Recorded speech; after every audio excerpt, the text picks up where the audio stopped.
Hello and welcome to this regular Eureka City Council meeting this August 4th, 2026. We're so glad everybody is here. Hope you're having a good day.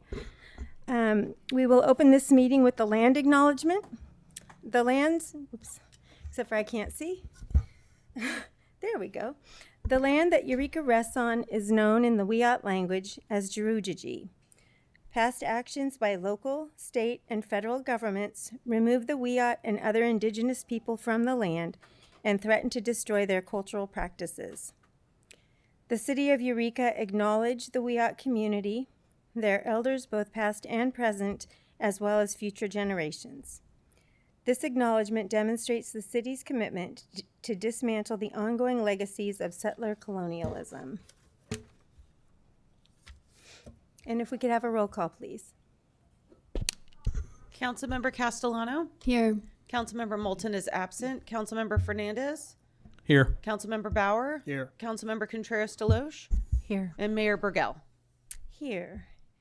And Pledge of Allegiance. Would anybody, or all who care to, join me in the Pledge of Allegiance?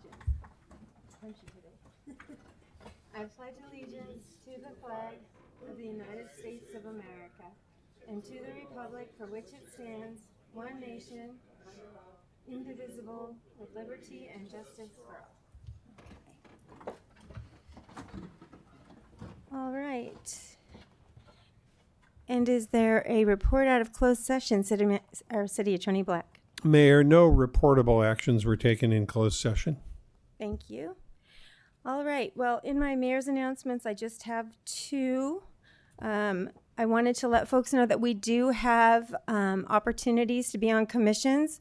We are still looking for one person for the Historic Preservation Commission, one for the Finance Advisory Commission, and two for the Board of Appeals Commissions.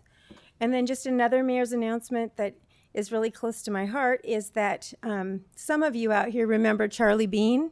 You may have seen him around town in his wheelchair all over the place. The Burgells love Charlie Bean. But anyway, on, August 14th from 1:30 to 3:30, Charlie Bean is going to be recognized with the Memorial Conference Room for his dedication to independent living, movement, and passion for disability advocacy. And it's at the TCIL office. So for anybody that's interested, you can contact me or you can contact TCIL, but I promise you it's going to be a wonderful thing for an incredible human. Tri-Counties Independent Living. What did I say? TCIL? Yeah. Yeah, thank you. Tri-Counties Independent Living. So there's that. August 14th, 1:30 to 3:30. Okay, and with that, we will go on to proclamations. And today, I'm going to read it because I want to. This is the City of Eureka Proclamation in recognition of United States Coast Guard Month and the City of Eureka's 26th anniversary. You guys want to come up, folks?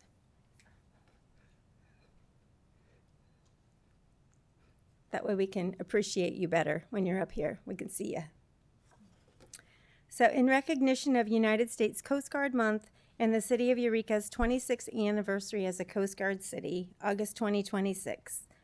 Whereas the Coast Guard is one of America's armed forces and traces its foundings to August 4th, 1790, when Congress authorized construction of 10 vessels to enforce tariff and trade laws, prevent smuggling, and protect the collection of federal revenue. And whereas the Coast Guard is a maritime, military, multi-mission service unique among the U.S. military branches for having a maritime law enforcement mission with jurisdiction in both domestic and international waters. And whereas 29 cities have taken strides to acknowledge the contributions and services provided by Coast Guard men and women assigned to their cities, the Coast Guard has in turn recognized these cities as official Coast Guard cities as a way to show their appreciation for the city's efforts to extend so many considerations to the Coast Guard family and their dependents. And whereas Humboldt County, along with Mendocino and Del Norte counties, are served by the proud Coast Guard service members of Sector Humboldt Bay and Sector San Francisco, many of whom live in the greater Eureka area, enroll their children in Eureka City schools, and are an integral part of our wonderful community. And whereas on June 3rd, 2000, the city of Eureka was designated as the second official Coast Guard city and was redesignated in 2011, 2019, and 2024, and has taken great pride in the contributions of the Coast Guard to the community. The city of Eureka is proud and grateful to celebrate 26 years as a Coast Guard city. Now, therefore, I, Mayor Kim Burgell, on behalf of the Eureka City Council, do hereby proclaim August 2026 as U.S. Coast Guard Month and recognize the Coast Guard's many contributions to the well-being and vibrancy of our community.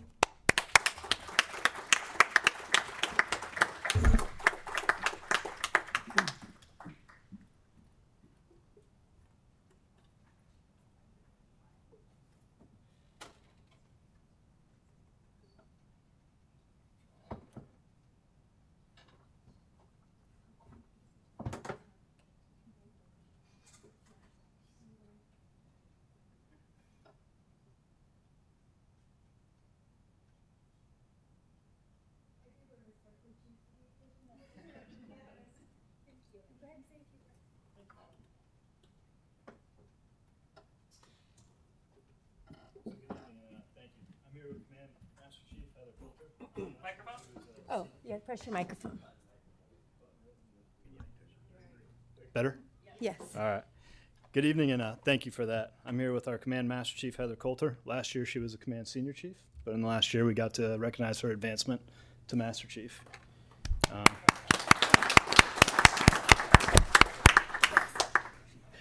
We're proud to be here today and thankful to the city of Eureka, our nation's second oldest Coast Guard city, for honoring the men and women of Coast Guard Sector Humboldt Bay with this proclamation. As you know, Sector Humboldt Bay includes the sector proper, its command center, its support staff, the air stations, Stations Humboldt Bay, Station Noyo River, the U.S. Coast Guard Cutter Barracuda, and our aids to navigation team, Humboldt Bay. Together we work as a multi-mission force, ensuring the safety of our coastal waters, protecting our environment, and saving lives. As a multi-mission force, our coasties fly the MH-65 helicopter in some of the most challenging conditions, drive surf boats across the treacherous bars, and conduct life-saving missions, enforce laws, enable maritime commerce by maintaining aids to navigation, and conduct all of the support functions needed to support these operations. In the last year, the women and men of Sector Humboldt Bay have prosecuted 159 search and rescue cases, saved 28 lives, and assisted 198 others. We've saved or assisted over $400 million in property. And in just the last 2 weeks, our air crews have saved a man suffering stroke-like symptoms in the Trinity Alps, performing an extremely skilled one-wheeled landing on a nighttime ridge to medevac him to a hospital. And even closer to Eureka, our crews landed in College Cove to medevac a person who had fallen and sustained injuries to the hospital here in town. Our coasties do not just serve this community. As you said, we're also a part of this community. Coast Guard children attend the local schools, our spouses and partners work in the community, and this is our home. And as members of this community, we know that the city has always had our back, ready to support your coasties if the needs arise. I also want to take a moment and recognize the dedication and sacrifice of our families and loved ones. Their unwavering support allows our coasties to do what they do. And I'd like to take another moment and recognize those who made the ultimate sacrifice in the service of our nation. Their legacy inspires us to uphold the highest ideals and values of the Coast Guard. As we celebrate the Coast Guard's 236th birthday, I want to congratulate the people of Eureka and the City Council for 26 years as a Coast Guard city. You provide a safe port during maritime emergencies and are a key partner in search and rescue missions. This proclamation is a testament to the long history and partnership between the city and the Coast Guard. Thank you for your continued support and recognizing August as Coast Guard Month in celebration of the Coast Guard's 236th birthday. And thank you for embracing our service members and their families as your own. Semper Paratus. Thank you. Thanks, Darren.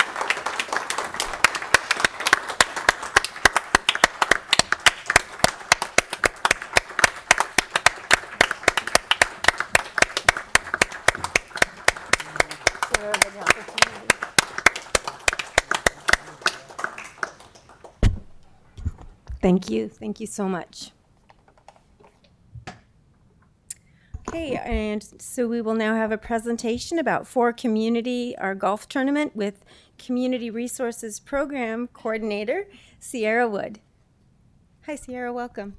Hi, good evening, Mayor and Council. Thank you so much for making time for me to speak with you briefly this evening. I am Sierra, as you said, the program coordinator with the City of Eureka's CAPE and Uplift programs, and I'm here to talk about our 6th annual For the Community Golf Classic. This is a charity golf tournament. It's held in partnership with the Community Access Project for Eureka and the Betty Quan Chen Homeless Foundation. Give the clicker another try. There we go. All right, so this event is being held at the Eureka Municipal Golf Course coming up on Saturday, August 22nd with an 8:30 a.m. shotgun start. Highlights include a first place cash prize of $1,500, as well as cash prizes for second and third place. And players will enjoy goodie bags and lunch from Cocina Mariposa. Registration is $500 for a foursome. The proceeds from this event are being split between the Community Access Project for Eureka and the Betty Quan Chen Homeless Foundation. CAPE, if you're unfamiliar, supports programming related to quality of life for families and children living in Eureka. Some of the programs that these proceeds will directly fund include our Halloween costume drive for children in need of Halloween costumes, our winter holiday gift program that supports children residing in local shelters in Eureka, and the Uplift Eureka Resource Center's Grab and Go Pantry that provides emergency food supplies to community members in need.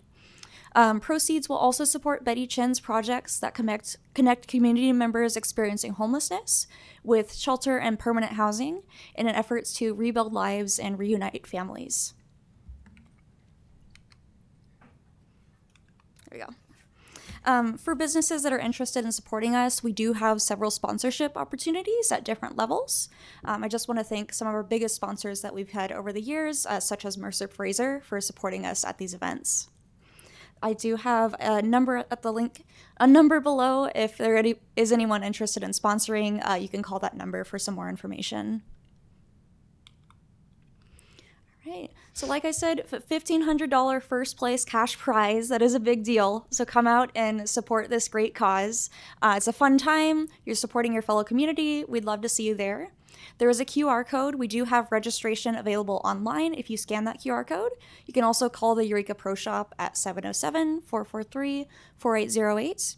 And my number is also listed below if you'd like any additional event info or information about CAPE or Betty Chen's programs.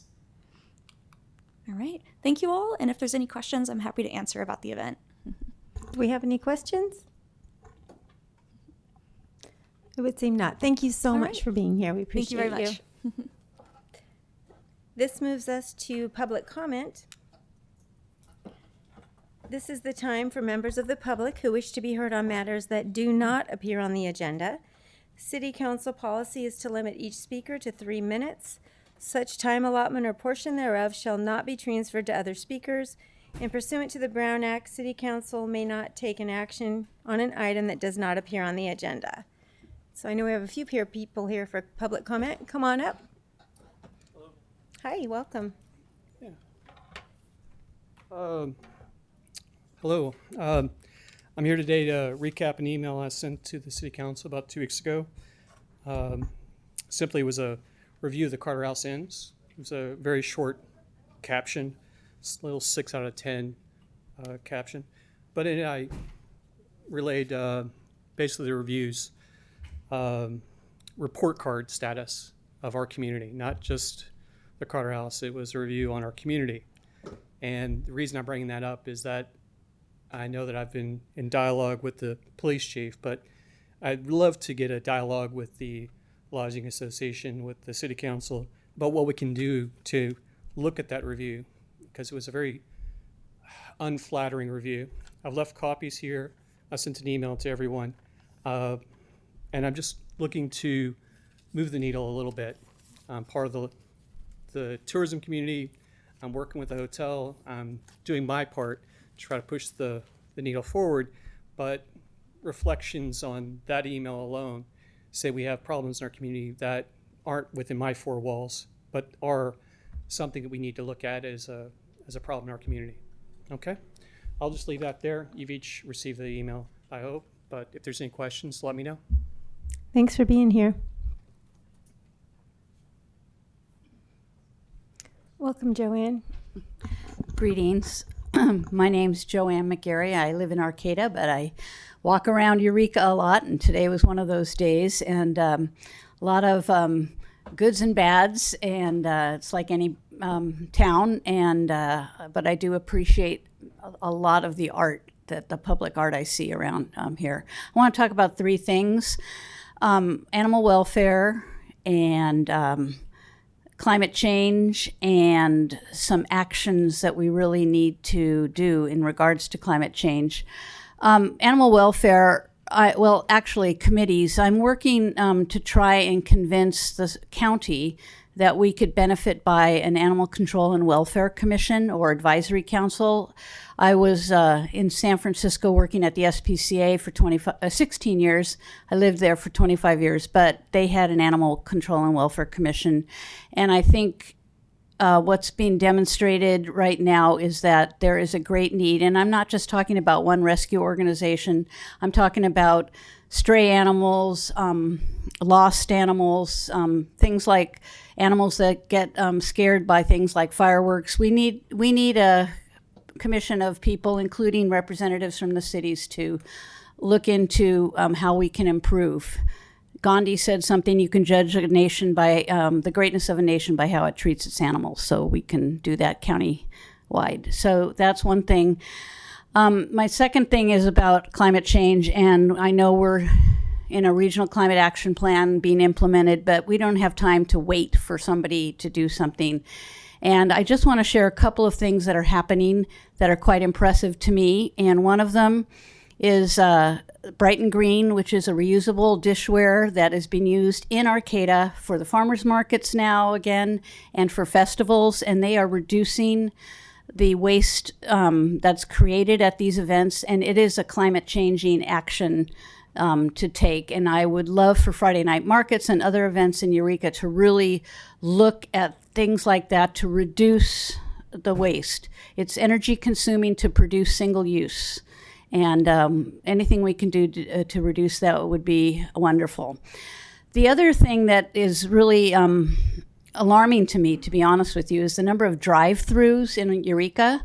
And I know Arcata has some too, but idling your car is really harmful to the environment. And I know New York City actually has a penalty for you if you idle your car too long. And they've actually gained a lot of income charging people with idling their cars. And I really do think we need to do really drastic things to change the way we behave that's impacting our climate. Thank you. Thank you, Joanne. Come on up. Welcome.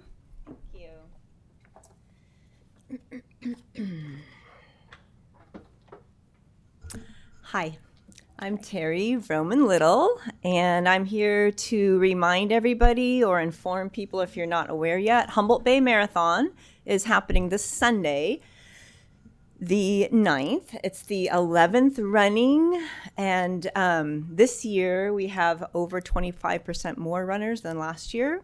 We offer a full marathon, 26.2 miles. We offer a half marathon, only 13.1.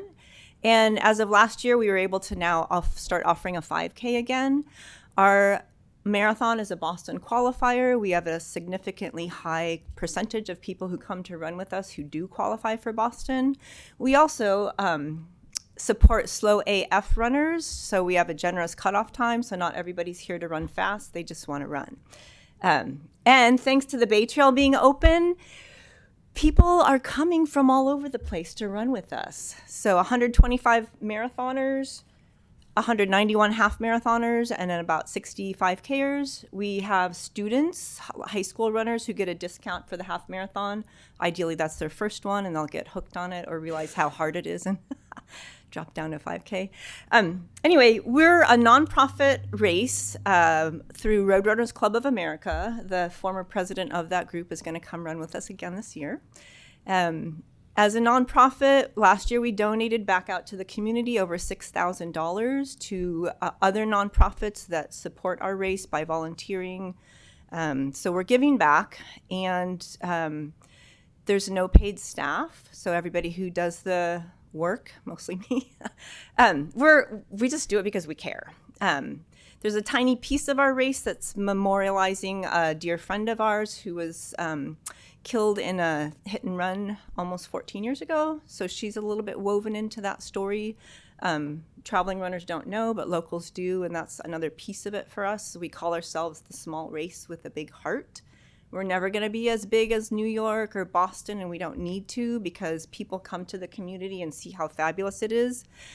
And they go home and tell their friends. They spend their money here. They stay in hotels. They shop. They visit. And then most of them go back home and come back next year and do the same thing. So we're really proud of the race we've created and the support we've gotten specifically from City of Eureka, because most of what we do is here, although Humboldt County supports us and City of Arcata as well. So come on out on race day, cheer for people, yell at them to run faster, tell them they look good, tell them they're almost there. And if anyone has questions, contact us through the website. Great. I'm going to leave some of these with you. Thanks. Thank you, Terry. Y'all can come cheer me on. I'm actually have to walk this year, but.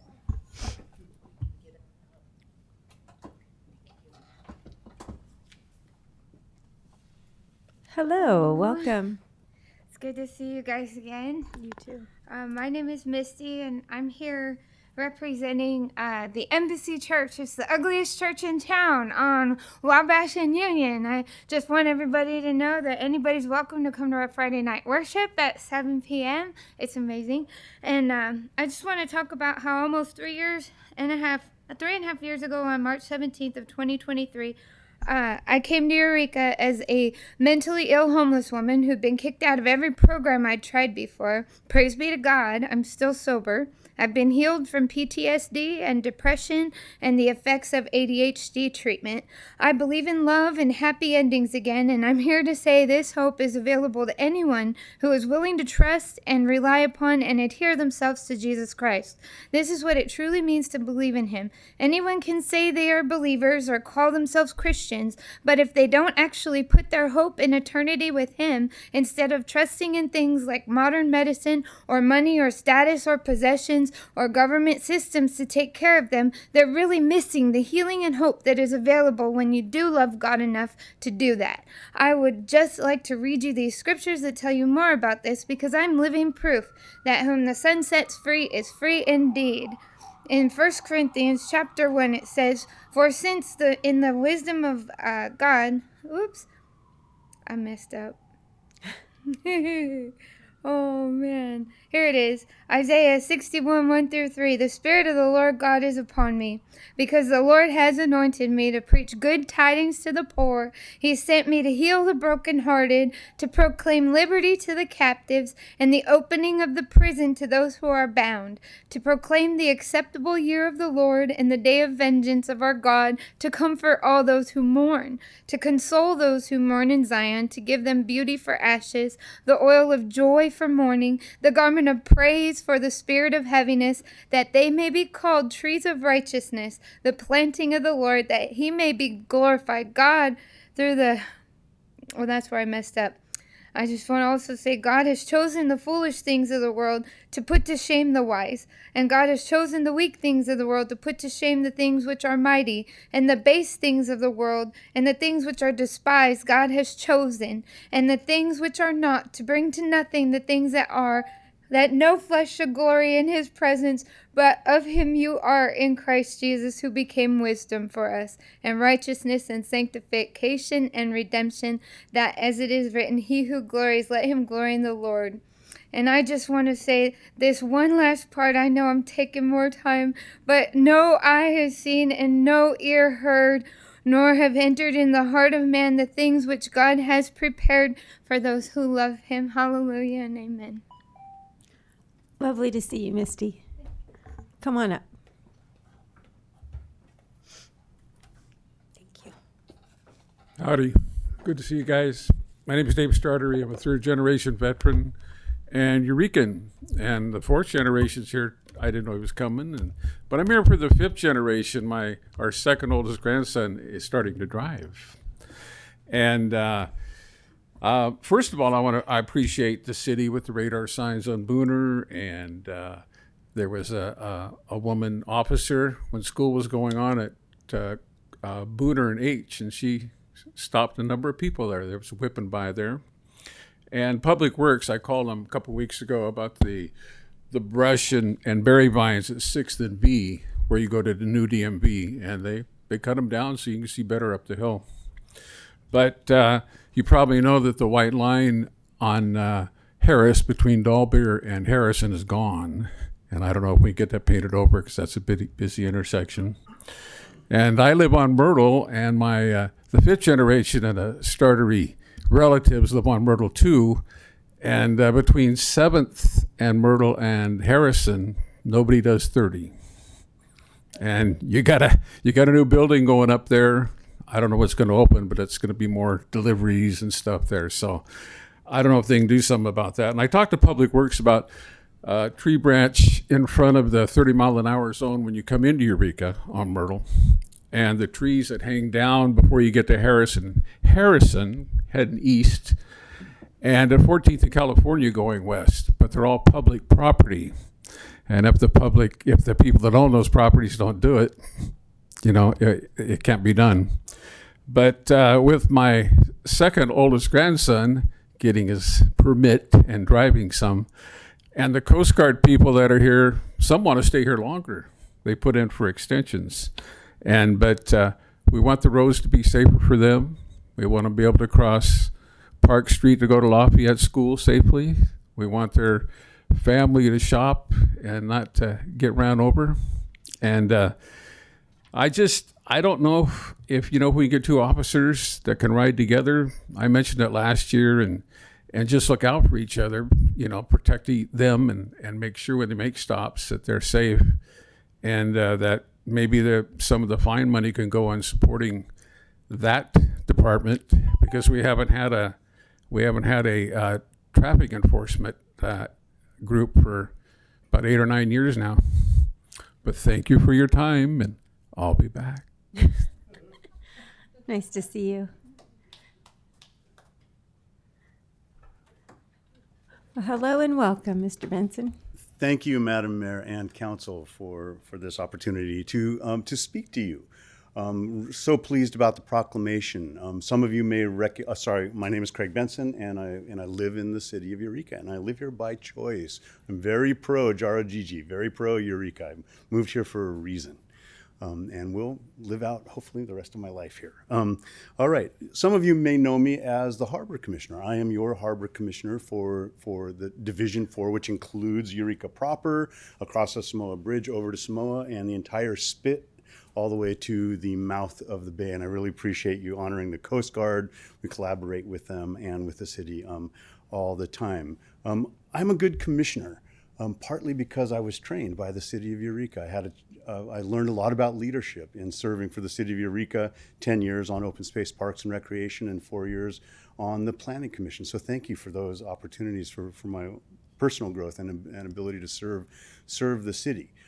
I'm not here about any of those things. I take off all those hats. I am here. Some of you may know that I also have a hobby, a non-professional hobby in the theater. So I'm here tonight to speak about a play called The Minutes that will be happening at 5th and D Theater, which is now the home of Redwood Curtain Theater and NCRT. 2 theater companies coexist in that place. And I've also brought the cast of The Minutes. If you'll just stand up.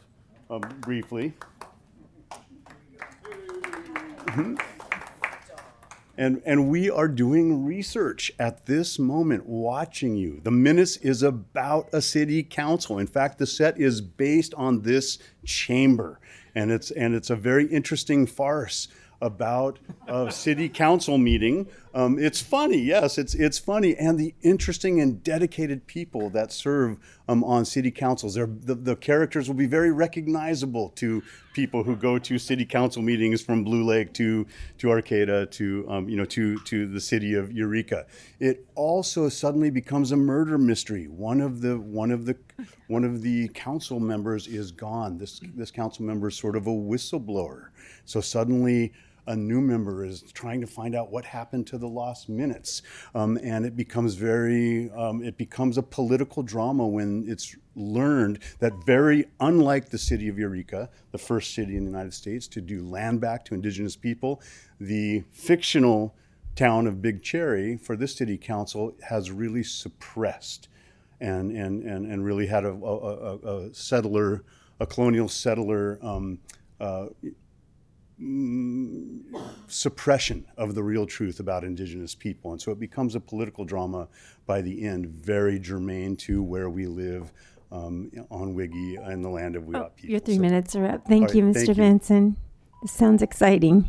For clarity, the farce is about the play, right? Okay. And I met the mayor. He's lovely. He's lovely. He's lovely. All right. Is there anyone else in the audience who would like to speak during open public comment?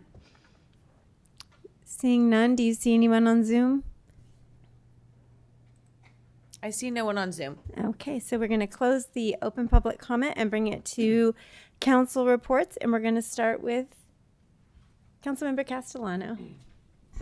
Okay, let's see. Since the last council meeting, I attended a presentation on the San Francisco New Deal, which is a kind of a program that supports small and emerging businesses in San Francisco, food security, and a number of other things. I attended Disability Pride as part of Get Out and Play Day. I attended and performed at a Food for People fundraiser, and I attended the Eureka Main Street meeting. Thank you. Councilmember Fernandez? Thank you, Mayor. I was not here for the last council meeting. I had other issues I needed to take care of. But that being said, before that, in mid-July, I had attended the National Association for Latino Elected Officials, their annual conference in LA. Little different than the Policy Institute that was in Bentonville in Arkansas a few weeks before that. But again, everything that this organization offers is really about what it is we can do as elected leaders. So that's been a fantastic learning experience. And one thing, taking away at least from this annual conference is the conversations about housing. Even with all the problems that we have throughout the state of California, just what you hear from folks in other states and what you hear from folks in other municipalities compared to Eureka, we're doing it really well just for everything that we focused on since we declared our shelter emergency back in 2019. We're doing exceptionally well. I'm sorry, what was the date? 2016. So yeah, even before I moved here. So just know that the pursuit that we have in building housing and getting people housed, that housing first mentality is something that we're doing very well for our small town of 27,000 and some change. And then earlier today, I signed on to a letter that's being circulated by Queer Humboldt supporting trans youth in their gender affirming care. So that's all I have for my report. Thank you. Councilmember Bauer. Thank you. Yeah, lots of meetings like everybody else, and enjoying the summer. I hope everybody's been going to Friday night market and get out and play. I actually got to attend Bimbo Inn had their 100th anniversary, which is, if you're into history and historical structures, amazing place. Go check it out. Fun to see that place turn 100.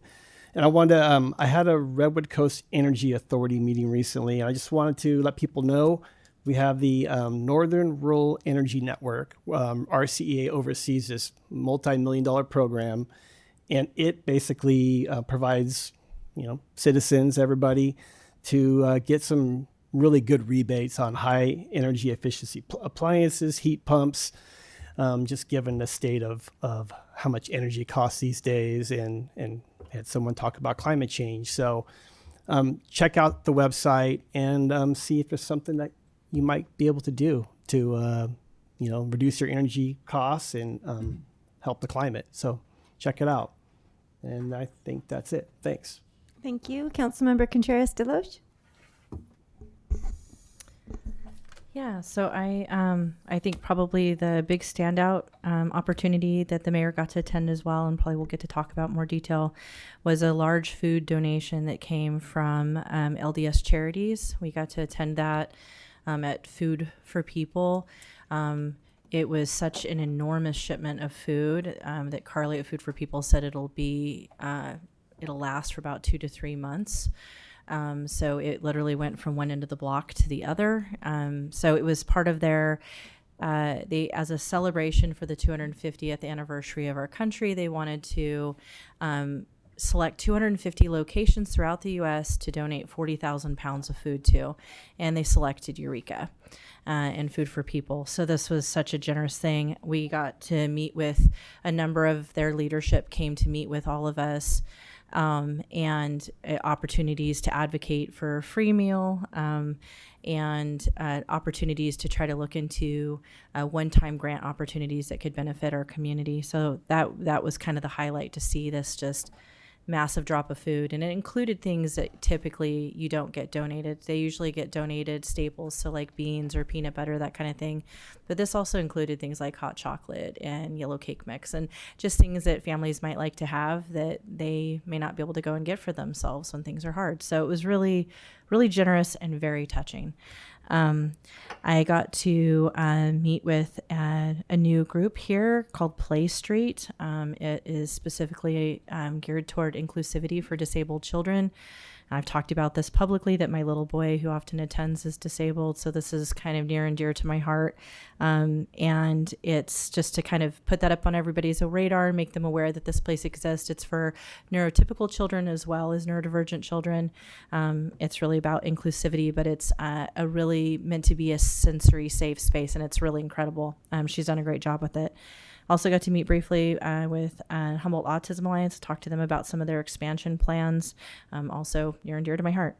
I've got Pathway to Payday coming up, favorite. I got to do the emergency shelter ad hoc and get an update from our amazing staff and our city manager about the different things that they're pursuing, and that we're moving along with that plan on 2nd and A. As you guys know, will be another about 40 units that will be coming there. That is, do we say very low barrier, or do we say no barrier? How are we phrasing that, city manager? Very low barrier.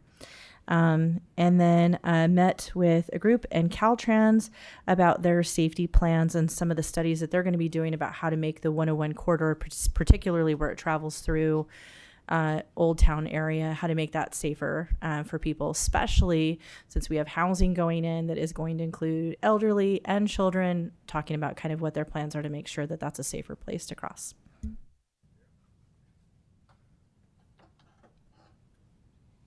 That's it? Yeah. Did you try the salsa? Oh, yeah, that's right. They told us that they did. They generously told us we could go break open a box and steal some salsa for us to try, because the salsa is really good. I did not. Did you? No, I didn't feel right about it. No, I didn't either. Yeah. All right. So let's see. I've been up to a few things. I attended the Providence picnic for employees. They just got the 4-star ratings from the Centers for Medicare and Medicaid. So that was a really nice afternoon out there behind in the Sisters Garden with Rex Bone and Dave Tyson cooking burgers and veggie burgers and hot dogs and all the things. And it was so great to run into people that I don't get to see anymore, like from Paso a Paso and the Blue Dot program and just some different people like that. I did one of my favorite things, you guys. I got to show around. So Gary on the Go show is a show that's in Sacramento, and he came to Eureka to see Eureka and to like experience Eureka. And so I got to meet him at the zoo in the morning of the Friday that he was here. And we went to the zoo, and he talked to Kate Baldwin, who's amazing at the zoo. And then we went to Ramon's and had coffee, and I introduced him to Virginia Bass, who is an incredible member of our community and so much service for our community. And then we went to the mansion, and they went to Mattakit. They went to Old Town Dick Taylor. They just had a really great time while they were here. And I'll tell you, there is nothing better to me than like taking somebody from out of town or even from in town and like doing a tour of where we live, because there's just so much to do. And I don't do it all the time. So it was really super fun. That was through the Lodging Alliance. They brought him up here to do a video. So that was really great. And I'm not sure, it should be available pretty soon. I'll let you know when it's available. I went to, his name is Gary Gelfand, he worked on one of the news channels, Fox News, but he doesn't work, it's an affiliate. So just so you know. And then I did go to Get Out and Play Day, and I got to be the kite person. So I got to do kites with the little kids. Oh my gosh, so fun. Those kids are, the energy is just incredible. And then after that, went to the Disability Pride. I did not buy a painting from Ruben this year, which I was very proud of myself. But I did do speed friending. And I don't know if you've ever done speed friending. I guess it's like speed dating, which I can't even imagine. But where you go around, you meet different people and see like what you have in common. And it was really great because every person that I talked to, like the one thing that we all had in common is we didn't like mean people. I thought that's pretty cool. I like that idea. And then, of course, I had a race with Michelle Whiteley, the president of Positivity, on the slip and slide. And don't listen to her. I won. I win every year. But anyway, that's always a fire department thing, and we just enjoy that so much. And then I went to the Annie B. Garden for the Celebration of Life for Bill Peer. And Bill Peer was an awesome, awesome person that lived in Eureka, and he was dedicated to the Annie B. Garden and to our community. And they dedicated a bench to him there, so that was really neat. I went to Unity Day. So see, I told you I've done a few things. So Unity Day, just so you know, is a service fair that happens in front of Free Meal, St. Vincent de Paul, and it's where a lot of the services that people can access for housing, for recovery, for food, mental health, it's like this big service fair. And so you can go down there, you can walk around, and you can connect with the resources that you might need, food services, those kinds of different things. And then it's also a great thing for the providers because they get the opportunity to meet each other and connect and collaborate. So it's a really beautiful thing. It happens the last Wednesday of the month. This was the big one. So the police department, Sergeant Ross and Revang were out there cooking hamburgers, or no, it wasn't hamburgers, excuse me. It was tri-tip. They were cooking tri-tip for everybody. So that was a really great time. Always so fun to be down there.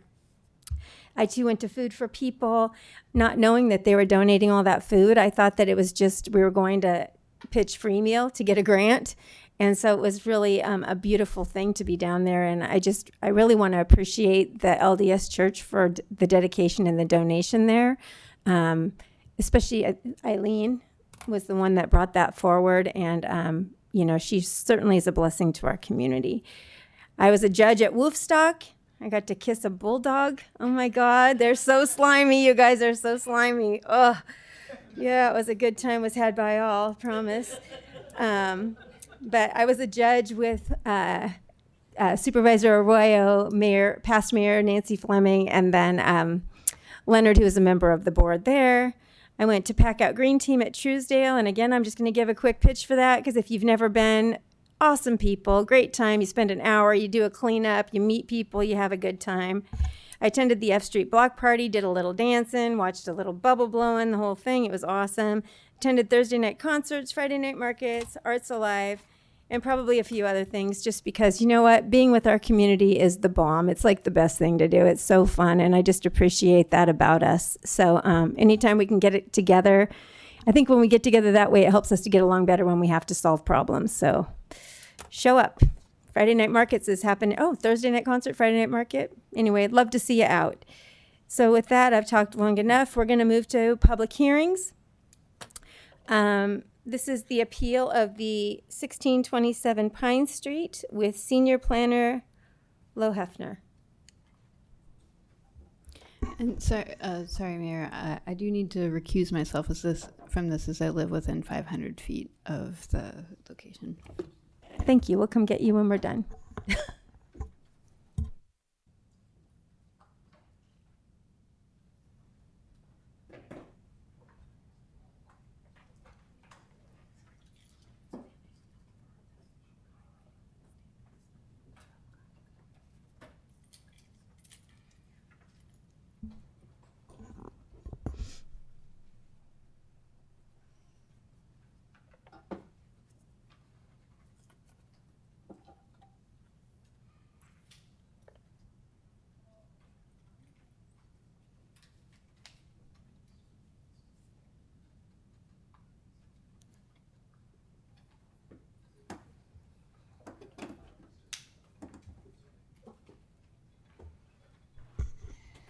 Mayor, it will just be a slight delay. Okay.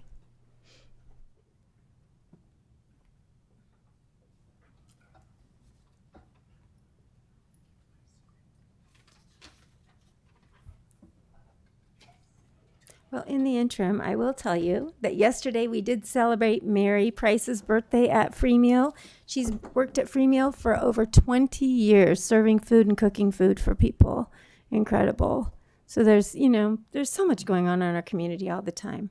But now we're just going to have a moment of silence because, why not?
Welcome back. We took a moment of silence for you.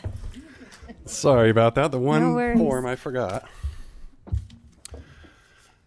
Well, good evening, council members and mayor. My name is Chris Lohefner, and I am here to present an appeal of the Historic Preservation Commission's review of the Startery residential rehabilitation and facade alterations at 1627 Pine Street.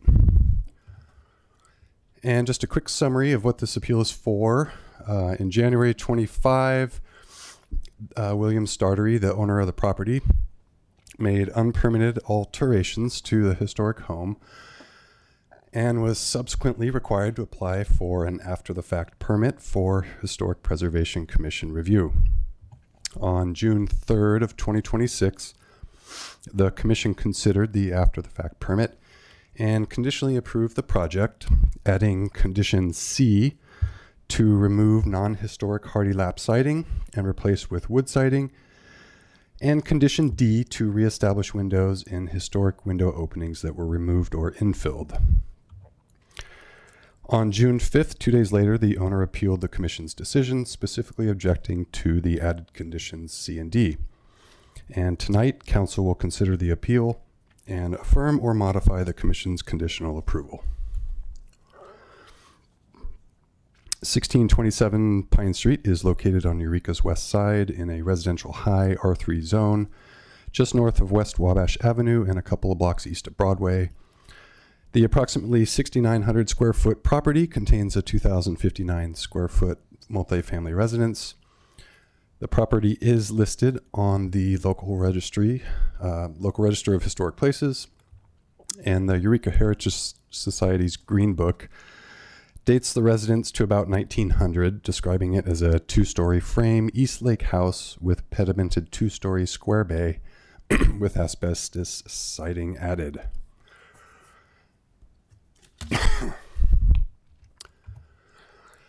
The Sanborn fire insurance map from 1900 confirms that the residence location and footprint on the parcel have remained unchanged for the last 120 plus years, and records from the Humboldt County Assessor's Office indicate that the residence was converted into a 2-unit multifamily dwelling in 1961. In December of 2024, the owner purchased the property at foreclosure, and as you can see from the photo, the house was generally in a deteriorated state. In January 2025, a code enforcement case was opened for construction without permits, which required the owner to apply for a building permit. And the owner was subsequently granted a like-for-like building permit limited to roofing replacement, 200 square feet of siding replacement, and window glass replacement. The permit was not referred to the commission because the work was reported to be conducted on a like-for-like basis. Later that year, in August 2025, the owner applied to subdivide the property into 3 small lots. And after a site visit, staff determined that the exterior work to the residence far exceeded the scope of work for the like-for-like building permit. And in September of 2025, an additional code case was opened for construction without benefit of permits. Since the alterations to the exterior of the residence were not done on a like-for-like basis, the owner was required to apply for an after-the-fact historic preservation review, which he did in October 2025. Staff documented extensive alterations on all 4 sides of the building, and since each of the facades is visible from a streetscape, all of the exterior alterations fall under the Historic Preservation Commission's review authority. The alterations generally included new door hardware and light fixtures, roughly 600 square feet of new lap siding, new entryway and decks, infill of former door and window openings, removal of a second-story balcony, new vinyl windows, and new plumbing and mechanical components. The majority and the most significant of the alterations occurred on the rear portion of the building, with only a minor set of alterations on the front. And on June 3rd, 2026, staff presented the project to the commission. So given the range of alterations on the residence, the slides that follow are organized by facade and compare previously documented conditions with the new alterations. And I'm generally just going to highlight the more significant alterations. Then after we take questions and public comment, we can always pull the slides back up and go through the alterations in more detail if that's helpful. So the front of the building here, the west elevation along Pine Street, had only minor alterations, including new door hardware and a replacement light fixture near the front door. On the north interior lot line facade, alterations were limited to the rear of the building and included plumbing additions and removal of deteriorated wood siding and replacement with hardy lap siding. The rear alley facade received more significant alterations. The former second-story balcony door and windows, the former second-story balcony door and windows have been removed and replaced by a single window at the center of the gable. On the lower level, prior window and door locations have been consolidated into a single rear door, with numerous prior window openings infilled. The rear porch has been replaced by a small wood landing and steps serving the rear door, and the redwood siding throughout was removed and replaced with new hardy lap siding. On the Church Street facade, the south-facing elevation here, the front portion alterations were limited to the addition of mechanical vents and window glass replacement. On the rear portion, a new exterior light was installed above the alcove doorway, and redwood siding throughout was removed and replaced with new hardy lap siding. Several prior window and door assemblies have been removed, modified, or infilled, including conversion of a former window to a doorway with a small deck, replacement of a wood sash window with a vinyl unit, and enclosure of other historic or prior openings with new siding. So for properties listed on the local register, any proposed replacement or alterations must be evaluated on its effect on the historical character of the affected structure as it relates to the streetscape. As provided in Eureka Municipal Code Chapter 157, the Commission has adopted the Secretary of Interior standards for the treatment of historic properties to support their historic preservation responsibilities. Of the 4 broad treatment approaches for historic properties, rehabilitation is the most appropriate standard in this case, which involves repair and minor alterations to support continued residential use while preserving historic character. As described in the staff report, there are 10 standards to consider when evaluating the project, and staff were able to make findings of consistency for 5 of those standards. But due to the extent of alterations, Commission interpretation was required for the remaining 5 standards. For reference, the Secretary of Interior standards for rehabilitation are summarized here. The bolded standards are those which the Commission reviewed at their June 3rd hearing, which were the ones that staff could not make. So standard 2, the historic character of a property will be retained and preserved. The removal of distinctive materials or alteration of features, spaces, and spatial relationships that characterize a property will be avoided. Standard 4, changes to a property that have acquired historical significance in their own right will be retained and preserved. Standard 5, distinctive materials, features, finishes, and construction techniques or examples of craftsmanship that characterize a property will be preserved. Standard 6, deteriorated historic features that will be repaired rather than replaced. Where the severity of deterioration requires replacement of a distinctive feature, the new feature will match the old in design, color, texture, and where possible, materials. Replacement of missing features shall be substantiated by documentary, physical, or pictorial evidence. And finally, Standard 9, new additions, exterior alterations, or related new construction will not destroy historic materials, features, and spatial relationships that characterize the property. The new work shall be compatible with the historic materials, features, size, scale and proportion, and massing to protect the integrity of the property and its environment.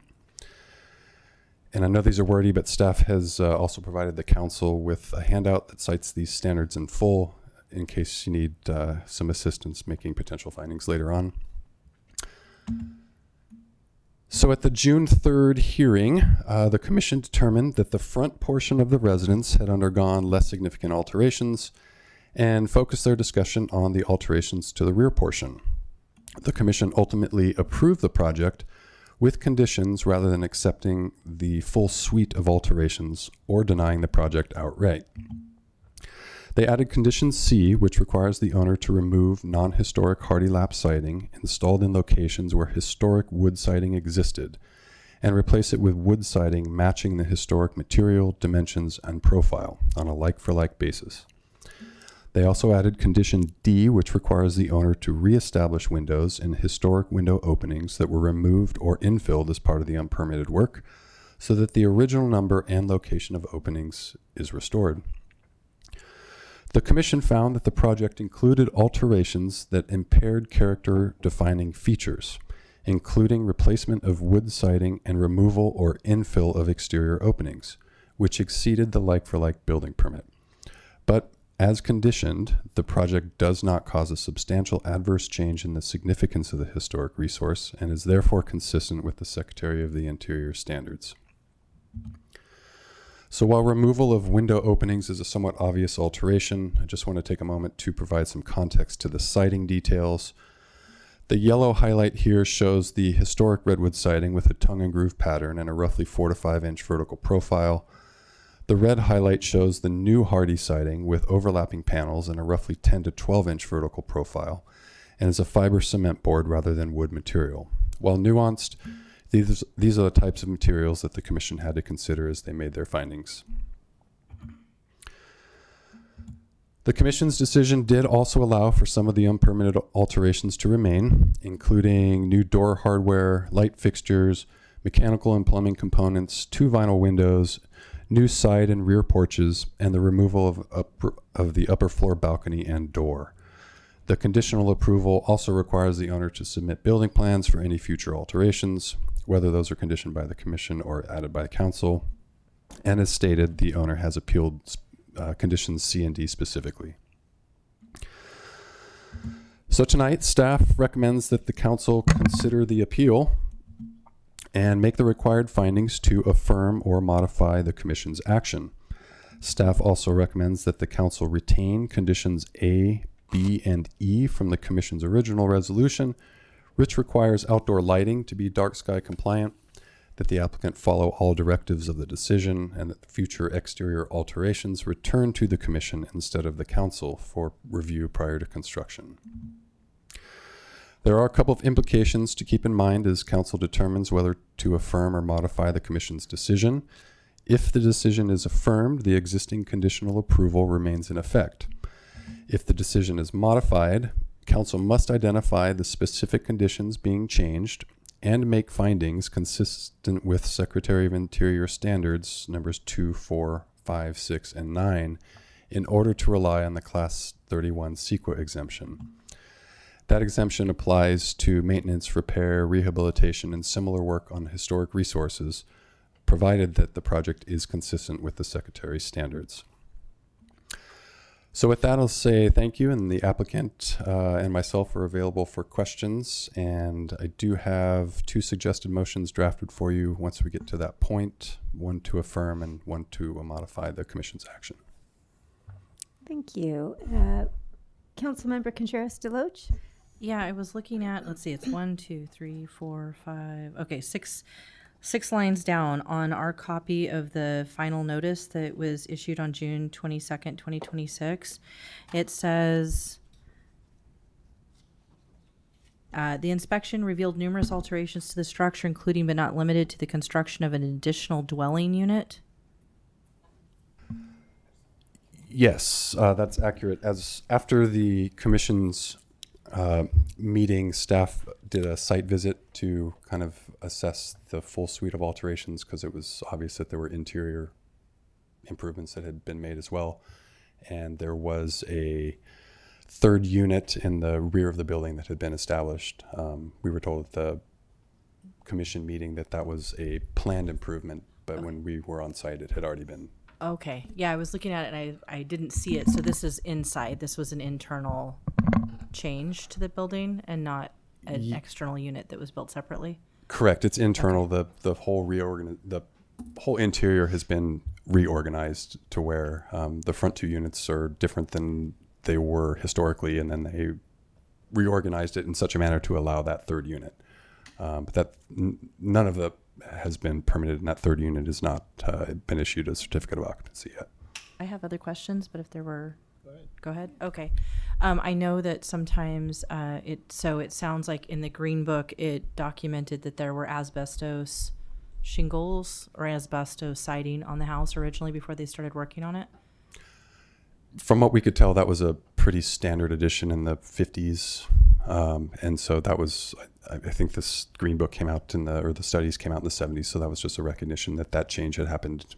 Yeah, I was curious if we know what the picture looks awful. So I was curious if we know what the condition was. I know asbestos, because there are some in my neighborhood too. When it's compromised like that, it really accelerates the rot of the wood underneath. So I'm curious, do we know if we're saying they needed to preserve the wood, I'm wondering what was the condition of the wood underneath? Well, so the front portion of the home is the only area that has the asbestos siding, and the rear portion had the redwood tongue and groove siding.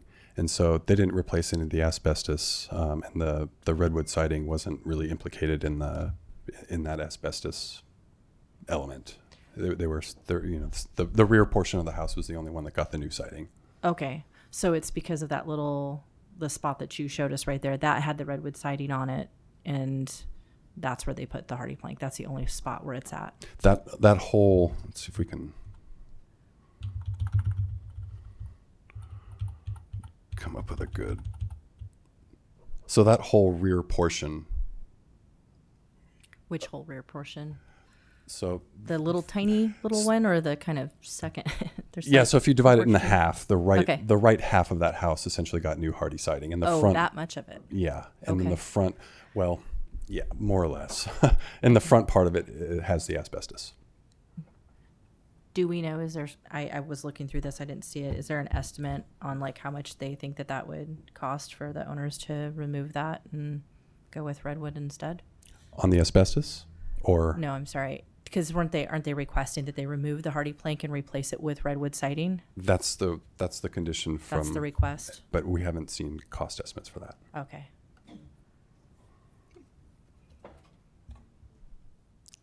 Councilmember Fernandez? Yeah. Me. Yes, thank you. Going back to the start of this, then unpermitted alterations, and then it was found that they could be held to a point as long as they applied for the permit after the fact, correct? Or at least that's what was granted. Can you explain that process to me again? I'm not sure I quite followed you. So there were unpermitted alterations, and then it was decided by the commission that they would need to apply for a permit after the fact, after this had been done. And so while that permit was being applied for, was that then when we said like, hey, you need to follow this, or like, how is this permitted? How are these changes permitted? I guess is what I'm trying to follow here. So the changes based on the commission's decision have been partly approved. Some of the door hardware, lighting, and so forth was approved, but then the siding and the reestablishment of windows was approved on the condition that they go back to the way it was prior to the unpermitted work. Okay, so it was kind of being done like we're permitting this, but we're still needing to review it, and in the meantime, okay. Hi, Deputy Director Caitlin Castellano. So what Chris is trying to say is they originally had gotten a stop work order because they were doing work without permits. They were told to come get a permit. So then they came in and applied for a building permit. They got an over-the-counter like-for-like building permit, and we moved on, right? We thought it was like-for-like. Then they applied for a small lot subdivision, and then Chris was the assigned planner. And then when Chris went out there to just do a site visit, kick the dirt before you kick off a project, he had noticed that there was substantial changes. And then so from that, we opened another code enforcement case and said, hey, stop doing all the work. You need to get approval from the Historic Preservation Commission. And so then they applied for the after the fact. Here we are, the commission, they exceeded their over-the-counter authorization. So the commission had the conditions to return some of it back to what it was before. And then now they're appealing that. So after this, then they would need to get building permits still. So there's no building, well, there's the one building permit, but it exceeded it, and it was only for exterior changes. So now they're gonna need full as-builts for the after-the-fact permitting of inside and outside, as well as the building permit needs to address the conditions unless you remove it. And then they still need to do more work to it to meet the building code. So like there's still gonna need to be changes to the porches. Hopefully with life safety things inside, hopefully they don't have to do any more changes to the exterior, but maybe they do. Maybe they have to add a window back in. We're not quite sure yet. So they're going to get through this process of the appeal, and then they'll have to apply for that building permit and really think about what they're doing here and what else they need to do, because still, if they make any more changes, which we did see that there was a new light that already went, or a railing that went up after the commission. So things are still kind of happening, and we really need them to stop. And then we really need to get a handle on what is their direction moving forward. And that's why we're here now. So there's still a long road ahead of everyone to get through this process. Okay, thank you. That is helpful. you. And then I'm curious because I think, can you take me back to when you said that this property was purchased? What was the date? December 2024. 2024. Okay, and so there had to be some understanding then from the buyer, from the current property owner, that they are purchasing a building with historic value to it. So it's not like they just came into it and they're like, oh my God, this is new to me. But how much hand holding, I guess, is there? How much education is there when they're purchasing it? Or is it between the buyer and the seller at that point? Is there any outreach from the commission, that type of situation? It is a disclosure point that is supposed to be told to prospective buyers. And we are also working to try and go for it. So typically the historic register agreement is on your title report. So it should be on your title report. We have heard, though, that there might have been issues with some of it getting in the title report. So we're looking into that now. But every single property should have it on their title report. And we are trying to come up with some new checks and balances to get the word out more. We're brainstorming things to do. Like we want to create a form that applicants will sign under the building permit, acknowledging that they understand what like for like means, like materials, dimension, location, everything. We're also looking at ways, we have to do more research legally, but if we can get a disclosure when it sells, so not depending on the title report, like actually have a sheet in the closing documents, to put it right in their face. So we are brainstorming ways to try to make sure that's known. But realtors call us all the time and ask about it too. So. Okay. Thank you for that. And then just talking about the legal points of it, even looking at our own municipal code here, I go to the definitions and I'm looking at, how we're defining character. We've got historic fabric in there and we've got preservation in there. And really the one that stands out to me is the one about historic fabric, which the first one saying with regard to historic building means the particular materials, ornamentation, architectural features, etc. And so I know you had touched on the point that this is kind of nuanced when you're talking about the hardy lap siding versus redwood. I'm not that familiar myself with building materials beyond that, but when we're talking about like for like, we're talking about it has to be replaced with redwood then. It couldn't be something that is instead similar size and look. It would have to be redwood. Generally speaking, that's the default. However, it's not always the case. There have been instances where hardy siding has been approved, but you can order hardy siding in all sorts of different profiles. They make a tongue and groove style. And I think one of the points the commissioners made was that had this come to the commission prior to it being, prior to the alterations taking effect, they could have offered some advice on how to make some of those profiles and some of the fabric match the existing historic elements. Okay. Because that's what I'm trying to understand with this is when the commission's saying that the project is approved with, I think it was C and D, then if we're talking about removing the hardy lap siding, they're saying remove it and replace it with redwood, not remove it and replace it with hardy lap that may look similar. So that's the condition as it stands right now, and the commission was open to the applicant coming back with essentially an application for the alterations. And so rather than just going right back to, reverting to redwood siding, the applicant could submit saying, well, I would like to do hardy siding that matches the profile, it's tongue and groove or whatever he wants to make the argument for, and put that to the commission to see if they would accept that. And so is that a modification that we could then make tonight then, is saying that doesn't necessarily need to be redwood as long as it matches the look and the feel? Sure. Okay. And then could you give me a bit more on how the commission came to the notion of reestablishing the historic window openings? Is it just that the windows have disappeared and that they want those windows to be back? Is it more of a feature design? What was their thought process in that? We kind of got broken up. The upper story windows and door and balcony. There was some question about the historical character of those and whether those were true to the building, and so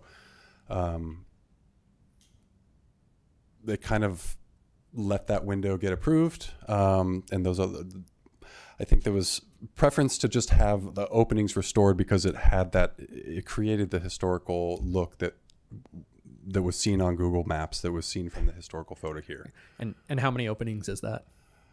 It's 1, 2, 3, 4, 5, 6, 7, 8. Okay. That's all I have. Thank you. Any further? Councilmember Contreras-Deloach? I just need to ask a point of clarification. Are you saying there's 8 less windows, or you're saying there's 8 that's been changed? There are 8 less windows now. Depending on how you interpret it, there's a 3 vertical assembly here on the lower right-hand corner. That's maybe just one window, and then one right around the corner from that was kind of a double window. So yeah, I remember the 2 little ones that kind of flanked another one that was up on that upper floor. But if you go, let's see, right. So you can see the number of windows that have been removed. Okay, so we're talking about this little back area here. And then also on the side alcove here, there was a window. The 2 far right boxes were a window and a door. Going back to the kind of history on this house, usually they don't have these additional little box add-ons. Were all of these the original house, or some of these were additions at different points? We were curious about that too, and we looked at that right. Sanborn fire insurance map and this exact footprint and location of the residence was in the 1900 map, so it has They not built changed. it that way to begin with. Yep. It does look weird, right? It's unusual. That was partially why staff was having a hard time making all of it the looks like findings. what people. It looks like kind of what happened with my house or other houses that were built, 100 plus years ago, and they just kind of somebody did this in the 40s, somebody did that in the 60s. So interesting. Okay. Councilmember Bauer, excuse me. So I appreciate the comment. I had a similar issue. Like, could we use, if the hardy siding looked just like the redwood and it fit the pattern and feel and all that, like whatever, right? It's painted, you don't know it's redwood. But I guess the question that I have is, if we were to say, yeah, you don't have to have any of these windows back, does it change the historical character? It probably does a little bit, but could we legally do that? Could we still get a categorical exemption for this project if we were to say, or let's just hypothetically say everything's fine? And I don't know who wants to answer that question, because it seems like if you read CEQA and historic preservation, you have to kind of match things. Otherwise, you lose that exemption, which I don't know if the owner would want us to go through a negative declaration or something. I'm talking about substantial cost and time. So there's that we need to kick around a little bit, right? Does anybody have an idea if we were to say all the windows can just go away? We're fine with that. Could we still use a categorical exemption? Kristen Kenyon, Director of Development Services. You would just have to make an argument that it still meets the findings, right? So you could, make an argument that the back half of the building is potentially not, affecting the historic character or something. But yeah, you would need to tie it to the findings. But somebody could challenge that too, right? Right. Neighbor could say, well, I disagree. The Historic Preservation Commission is on record that they disagree with that. But it can be, the findings are subjective. Yep. So it can be interpreted in multiple ways. As most CEQA can be, right? Yeah. Subjective. What if we were to say bring back half the windows? And again, we're still in the same ballpark, right? Like, it's subjective. It's up to whether we think it's exempt. I'm just trying to, I understand, 8 windows is a lot of money, and whether that affects the historical character of this building, which I think we all appreciate in our community. That's, we have Victorians, we have all these amazing structures, and we don't want to upset that, but recognizing our need for housing and taking a dilapidated structure and restoring it, we all appreciate, but I just have those kind of, concerns. Like, how far do we go? And I'd be curious to the historic, to the committee, what their feelings are about this. We have a representative of the Historic Preservation Commission who I think is going to talk during public comments. Okay, thank you. Councilmember Contreras-Deloach. Yeah, I just went on the home and garden tour that they do every year. And one of the homes that we toured, it talked about that they had done changes to the exterior that the neighborhood didn't care for, and it became this thing. And they went and they removed the house off of the register. I was curious what the process is that, since it literally just came up, and if that is not maybe something that, anyway, that's my question. Yeah, they certainly can apply to remove it from the register, and they would probably want to get an expert on board and prepare a report to talk about how it doesn't meet the characteristics to be listed anymore. We haven't had very many of them. I mean, in my time, I've been here for 6 years, and so I haven't been a part of removing one. The one that's still, the only ones that have been removed are ones that were already demolished before they were put on the register. So it would be. Yeah, I'm not quite sure how that process would go, because they certainly have the authority to deny it being removed as well. And then you'd be appealing back up to you, and then we'd be in the same situation that we are, right? You aren't the experts. The commission, they're appointed to the commission because they have expertise in this historic preservation work. Removal from the historic, because I didn't know anything about it, but removal from historic preservation is based off of demonstrating that it It's not doesn't- historic. That it's not historical and doesn't belong there, and it's not based off of they don't want it anymore. I Correct. wasn't sure. Correct. Okay, I just wanted to clarify. Anything else? Before you go, can I ask a clarifying question? Since you sat down and everything. So, as to what Councilmember Contreras-Deloche was talking about, so someone couldn't go in and just make all the changes they wanted to and then say, by the way, now my house is not historic anymore. I want it off the register. Is that true? They couldn't do that? Correct. Yeah, there are enforcement provisions in the municipal code that could require them to return it all back to its previous condition. So we do have that enforcement authority. Thanks for that clarification. If there are no further questions from council. Okay, well, we'll open up this public hearing. Is there anyone from the public who came to speak on this item? Hi, welcome. Hello. Come on up. Hi, I'm William Starter. It's my house. Hi. So, yeah, I purchased it in foreclosure, so there's no like title report or realtors or anything like that. You know, you just go and you bid on it at the courthouse steps. And you know, I started this project and had a lot of grand ideas, and then quickly ran out of money. I mean, the thing that we got red tagged for was replacing the roof, which had huge holes in it. And we got a roofing company out there, and it was $40,000 just for the roof. And then, it's just a big house, so paint and everything like just adds up. So, the whole impetus of this project was to split the lot and sell the lot to somebody to build housing on. You can see I applied for that over a year ago now. But where that lot would be and where those houses would be would actually block the view of all of these changes we're talking about, and which opens up, I believe there is an exemption for things, when you can't see it from the street. It's there's not as many rules. You can see it all from the street now, but you won't after those houses are there. And so I do have a person that is like wanting to buy this lot and has a plan and wants to build on it, but this is baby steps, so this is the first step in getting to that. And yeah, I don't like wood siding. I don't, I've only ever worked with hardy siding, and it's fireproof and it's great. And we tried to match the way that the wood siding looked, with horizontal strips and stuff, but this house was condemned. It was boarded up. No one had lived in it.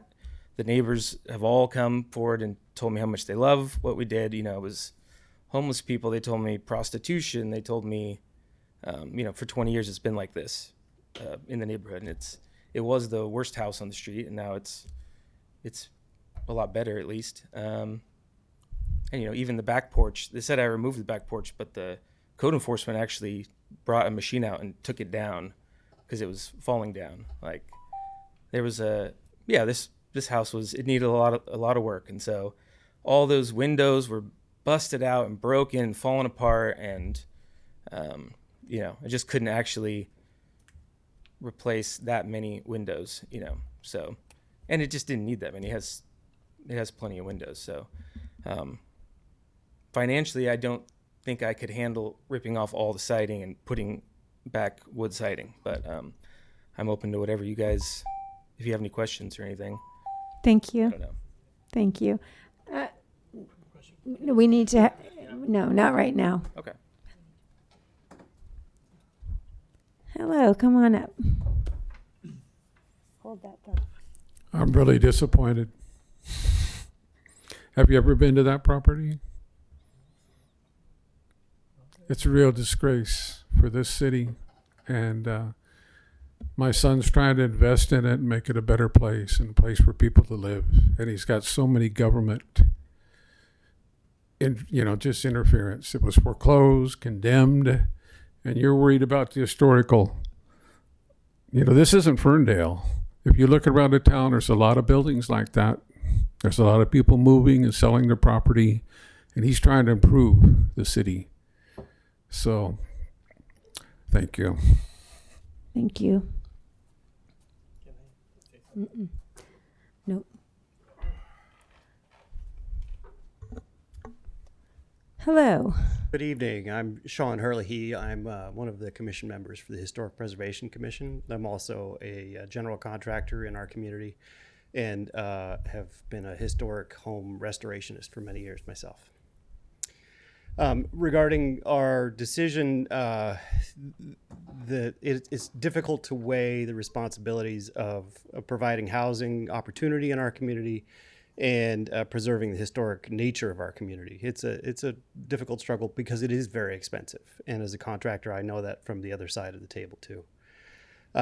Regarding hardy siding versus wood siding, the challenge as a carpenter is trying to get things to look right. So if you have 8 rows of siding that go up the side of a building and you're replacing it with new materials, say from James Hardie Company, that material may be lap siding or tongue and groove siding, but if its profile is different and you multiply that 8 times, you gain a 1/16 or an 1/8 of an inch every time. You go 8 boards up and you could be a 1/2 inch or more different from the siding you're trying to match right next to it. So there are ramifications to switching materials. Hardy siding is made out of silica dust, concrete powder, and paper. It is not essentially fireproof. It is certainly fire resistant, and I can respect in our fire prone areas these days the extra need for fire protection versus wood siding. Wood siding can be run through the machines that we still have that are still operated here at the Blue Ox and at Mad River Woodworks to make siding that matches exactly the profile that was on the building. So we don't end up with architectural variances in terms of the visible nature of the building. You can't do that with hardy siding because it's made out of concrete and silica, which is not something you can run through tools that we have. I'll be here for questions later if you have them. Thank you. Thank you. Is there anyone else in chambers who'd like to comment on this item? Seeing no one, do you see anybody on Zoom? I see no one on Zoom. Okay, so we will close this public hearing and we will bring it back to council, to Councilmember Bauer. Thank you, Mayor. I first just want to point out, it was kind of alluded to just a second ago that staff want these things to happen. That's simply not the case. Staff they're ambivalent to what's going on. They're just a messenger. So just recognize that. It's not staff. Historic preservation has been part of the municipal code for, I don't know how many years, but a long time, predates all of us here. So just be aware of that. Totally understand. And I'll say, I'm sure we all, I don't want to speak for everybody, but I think we appreciate that somebody takes one of these houses that are boarded up and fixes them up. It's fantastic. Appreciate that. But there are rules, right? And the rules are put in over the years for certain reasons. People do things that not just upset the character of the community, but affect maybe they do things inappropriate. They're unlicensed, there's that's why we have rules, right? Is to protect our community, protect future buyers, all those things. So it's a challenging situation that we're in, trying to figure this out and do what's reasonable for the community, and hopefully, produce more housing. I think we all want that.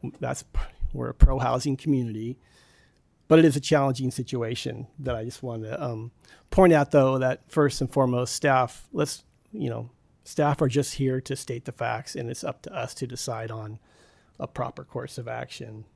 And I'm interested in I don't know if we can bring people up to respond to this, but like the hardy siding, if they make the same size, whatever that dimension was of the redwood siding, it looks pretty similar.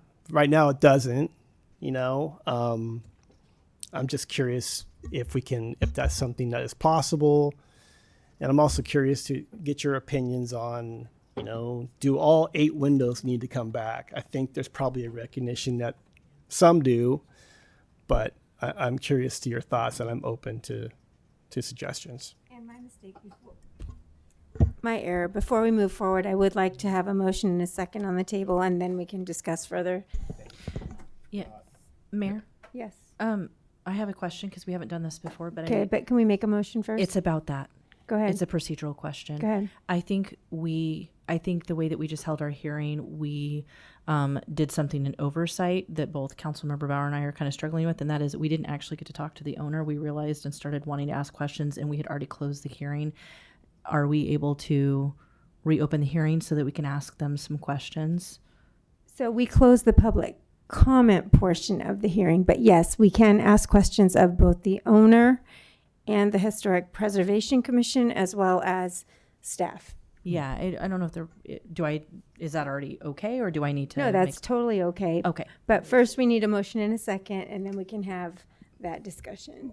So yes, you can call them up. Well, I'm not ready to make a motion or a second on anything yet because I feel like, to Councilmember Bauer's point, we need to ask more questions so we can have an understanding about potential siding or windows or any of that stuff. I feel like we need to maybe get a little bit more information first. I hear you. And so we're not going to vote on it until we have all of the questions answered. But I do prefer to have something so that we can move on to discussion. Councilmember Bauer? Well, this might be a legal question. I'm happy to entertain motion number 2, but leave it open-ended. Yeah, I think that you can make them choose the one that you want to make certain modifications and then specify those modifications after. Okay, I'll make a motion. The City Council of the City of Eureka adopt the resolution modifying the Historic Preservation Commission's conditional approval of the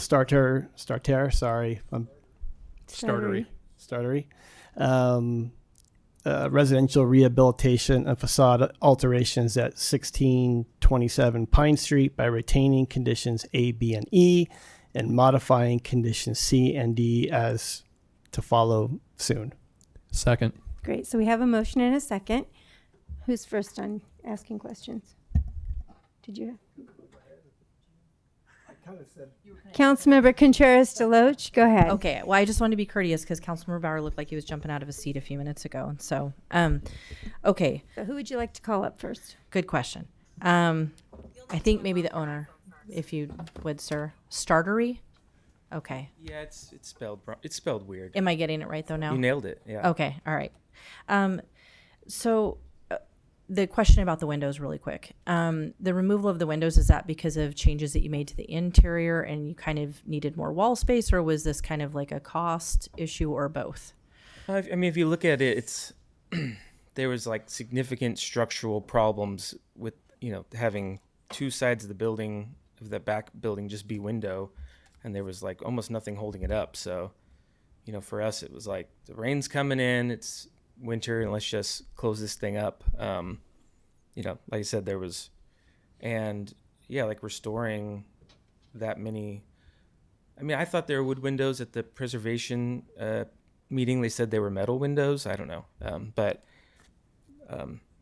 they just were bashed in and broken, and like the beginning of repairing them, it didn't really make sense. Are you saying that the windows that were there when you purchased it were metal? That's what one of the people on the historic said, they would be metal from that time.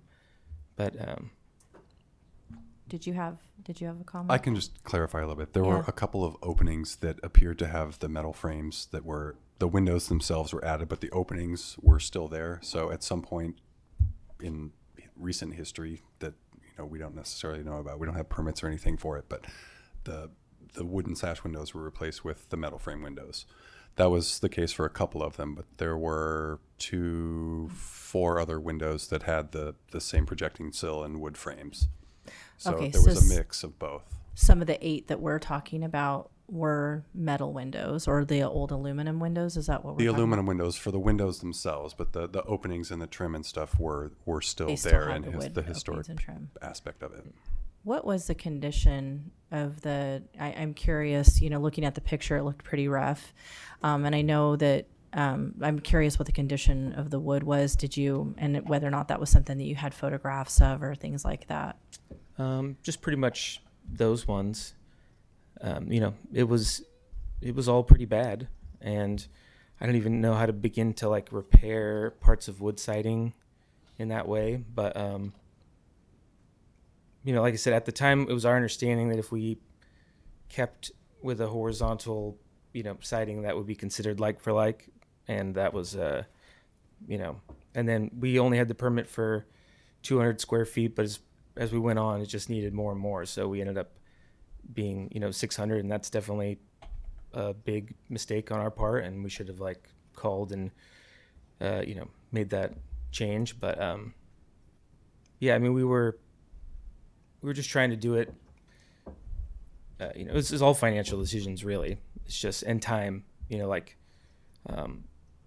all the money that went into this was borrowed. And so just the interest clock ticking away, you know, it's a lot.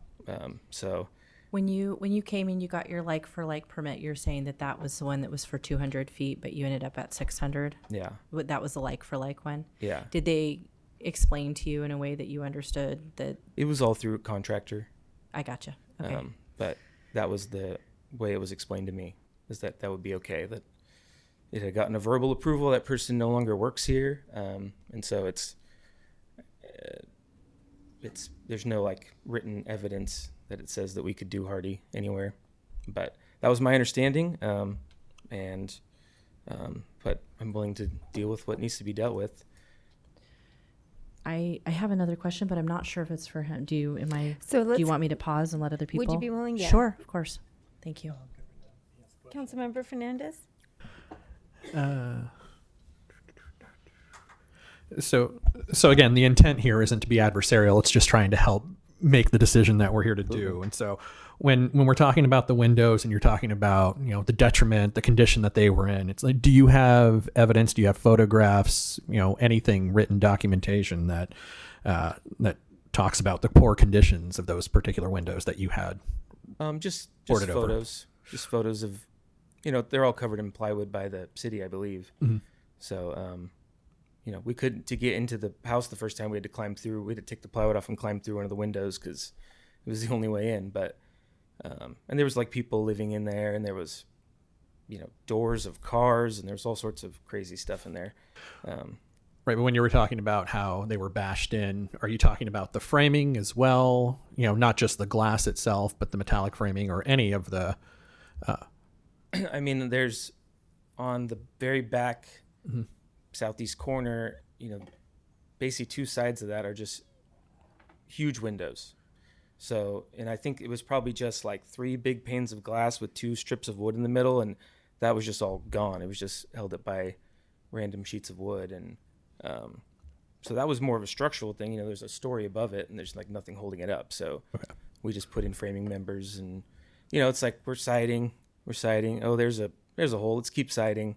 There's a hole. Let's keep siding. You know, and it never occurred to me that removing a window that's not for a life safety reason, you know, it's not a means of egress or anything like that, that would ever be an issue. But I've obviously never dealt with a historic building before, right? Like, so, you know, and it was kind of our understanding. If you look at the front building, there's all this decorative stuff everywhere, trim, you know, beautiful stuff. We didn't touch any of that, and the whole back half has nothing. It's just a box. It has no like decorative features. So we were always, and had different siding and had different everything, and we were always under the understanding that only the front half, not an understanding the city told us, an understanding that I went to the Redwood room and I looked at a picture of it, and I was like, oh, that the back half is not in the picture when I look at it. But so I always thought the back half wasn't historic anyways, but, you know, I was wrong, I guess. Okay.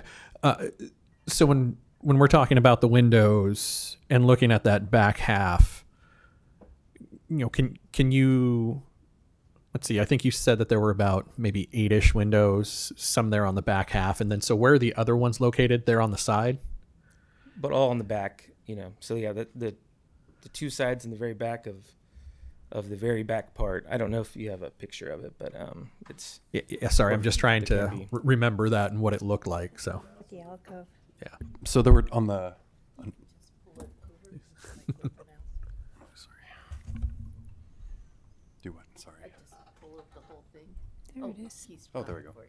So there was a window... Is my mouse there? You can see it in the top right. That Okay. you know, So there was a window here. This was actually a door. This was where the door is now was a window. Okay. And then there was a little double window here. There was a window here, and then 2 windows here. Okay, so this one right here, this is in the alley. This is alley facing, yes. Okay. And I'm glad you had identified at least to some extent why the ones at least in the back had been marked over, because I'm here trying to piece together, like, is it an issue of privacy if you're trying to sell the back lot, those type of things. So knowing that, you had said that from your perspective, there were some structural issues on the backside. What is it here in particular that had led you to board over these windows? It's on the left side there. Where those 2 were, the side just around the corner was, you can see it in the top left picture, or it was just, it's all window, that whole side, and then, oh, well, yeah, no, I'll point, sure. Okay. Just because your house is analog. Yeah, I hear ya. There was this part was all window, and then right around the corner, which is there, that was, or here, that was all window, and it's like a whole corner of the building with a second story above it. And I think nowadays if you want to put windows in the corners, you have to, like, a lot of times we have to do like steel beams and stuff to hold it up. But I'm not an engineer, but we had an engineer come look at it and make sure everything was structurally sound while we were doing it. So I don't know. There's a lot of windows to have rebuilt, and it just seemed like too many windows to me in one sense. But okay. And then looking at and this is my last one for right now. Going back to the back side of the house, then that is also where you're taking into consideration, or already have, parceled that out separate for sale. I applied for it, but it's kind of been it has to happen after this stuff. I think it's Okay. Is that the case? There were some. We received the application for it, but the tentative map, the proposed tentative map, had some issues with the proximity to the existing residence. After the map was submitted, the deck features on both the side and the rear were constructed, and so they would have crossed the property lines, and so the configuration of the proposed parcel lines was not conforming at that point, so we had to put that on hold until we figured out what was going to be the the result of this process. So then this might be a question for you then. If we were to move forward with modification, then could it also be contingent on the lot sale? I'm not quite sure about that, actually. I don't think we'd recommend that. They should be kept separate. Oh, I'm seeing a hand. Okay. Castellano coming up for a moment. Sorry, I've got all the fun ones tonight. Sorry. Yeah, so even if he splits the lot, it's going to have to go to historic preservation to approve the design of the new structures or ask to be blessed to have it removed. Okay. So no matter what, historic preservation is still going to apply. And I'm sure I think usually I'm trying to think of the process if we do the lot split first and then you go to historic preservation to remove it, or if they would have to approve the structures, but they would take that into account, like how the new structures would affect the existing structure too. So we're having these hypotheticals of selling the lots now, and we're so at the beginning of the process, you know? All right. No, I appreciate that. Thank you. Thank you. Thank you. Okay. Councilmember Contreras-Deloach, who's next?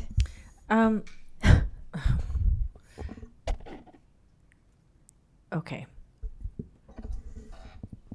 I do have so 600 linear feet. I'm trying to kind of wrap my head around, like, how much hardy plank, how much siding are we talking about that would need to be removed and replaced? I believe it's square feet. It's 600 square. So you did 600 square feet of siding? Okay, that's not as much as I was thinking potentially that it was. Okay, and the permit was for 200. You went to 600. think does anybody else have any other questions? I think I've asked mine. So I'm okay. Councilmember Bauer. And just are you a licensed contractor? Electrical contractor. Electrical, okay. And then, but you had a licensed contractor do all the work? Mm-hmm. Just maybe for educate the public, like, they had to have known that all these additions to the permit would create issues, right? To be fair, and this is a bummer that we're here and we're having to do this, right? But just maybe in the future, people understand that we can avoid this, if we stick to our permits. That said, the window situation, like, I see a lot of historic houses in our community that have just one window up the top story there. I don't personally see that the historic character needs to be those two windows brought back. That's kind of one of my first things. And I think the downstairs, I get the whole structural integrity and all that, I do feel like a window or two needs to come back, and I don't know what's an appropriate location or what is feasible, but those are a couple of my recommendations. I don't know if you have something else. I'll start with that. Thank you. Contreras Deloge? Yeah, I was thinking, we have a 114 or something year old house, and so we've been going through this process ourselves over the course of 9 years. Thankfully, it's not on any kind of preservation list, and we've actually patched in some of it is the hardy plank. You can't tell. And we got the stuff that looks like the old. And I had that patched in because it has twice the life. And so I wanted something that was going to last, not something that I might potentially have to replace in, 15 years when I'm 65 years old. So, and there's little things, right? My neighbor's house is still original. It has a beautiful staircase that would be completely, never put in a house now because it's not safe. And it's gorgeous. It's too short. The bars are too wide. We don't build anything like that anymore because kids fall over them and they fall through them. And there are these little changes, windows. So it's like, I love historic homes. That's why I have one. But I also, to the point, it's so interesting. The fact that staff was grappling with this too, to try to even figure out whether or not some of the stuff was original to the building, because it does look weird. It looked weird from the beginning, and I actually think that what he did kind of improves exterior. It does look like it's missing a window or two, if I'm being honest. 8 windows gone does look a little weird, but it does look better to me. It certainly looks cleaned up. I really appreciate it. I also kind of bought the trap house in the neighborhood, so I get that. Mine was the rough one too. But yeah, there is this process, and it is frustrating, but you can't just kind of go willy-nilly on it, because then somebody's going to pick it up at some point and say something about it. I don't personally I'm not going to ask for us to replace all those windows. I don't know how you guys feel about it. I don't think that's important. And with regards to the siding, I can see the difference. I think it makes sense so that it doesn't look completely out of character.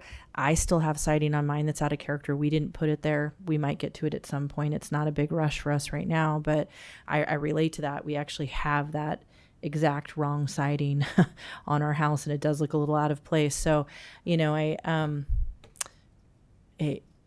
I think I have no problem. I don't feel any concern with asking them to replace it with redwood either. That is so hard to source and so expensive and cost prohibitive.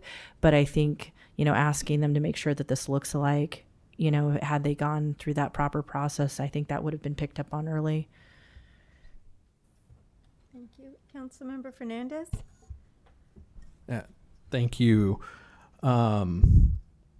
My sense in all of this, and I think to a point Councilmember Bauer was making earlier, is that the point of the Historic Preservation Commission is really just to give a sense of our identity. Like I said, I've been looking at the definitions in the municipal code, and it looks like this really wasn't put into effect until the mid-90s, maybe around 96. So we've only been operating under these conditions for about 30 years. And I can understand wanting to preserve, but it's not often you get to encounter the philosophical exercise of Theseus's ship. And that's precisely what we're doing right now, which is a bit entertaining for me, and I'm sure it's anxiety and agitating provoking for you, because it's like you've invested into this and you want to do right by it. And to who I assume your father is, saying that you're trying to put housing in our community, which is what we've been talking about for the better part of a decade as well. To that point, though, it's like, yes, you happen to purchase a house that maybe you did not know too much about or what would need to go into it to preserve it, but it is an element of our community. And so, those modifications I see at least trying to preserve that history, showing who we are, where we come from, what's in the neighborhood, what's been through the neighborhood, is that, at least bringing back, 2 of the windows down there. And I wouldn't press for any more than that. And then, staying with the hardy lap siding, making sure that it fits, that it comports. And I think we understand if this were any other house in Eureka, you can make it look as weird as you want. But this is part of our history. So unfortunately for you, we do want to preserve that. It is in the district. And so working with you in that capacity, keeping that historical function there, I would say 2 of the lower windows, I would leave to you and the commission to figure out which ones, and then getting the siding back as close as you can to what it should look like. Not that it has to be the same material, because to Councilmember Contreras-Deloche, and even where we are economically, finding redwood at cost for you to build what you want isn't going to happen. So at least let's make it look like it's been here for 100+ years. Okay. Who's next?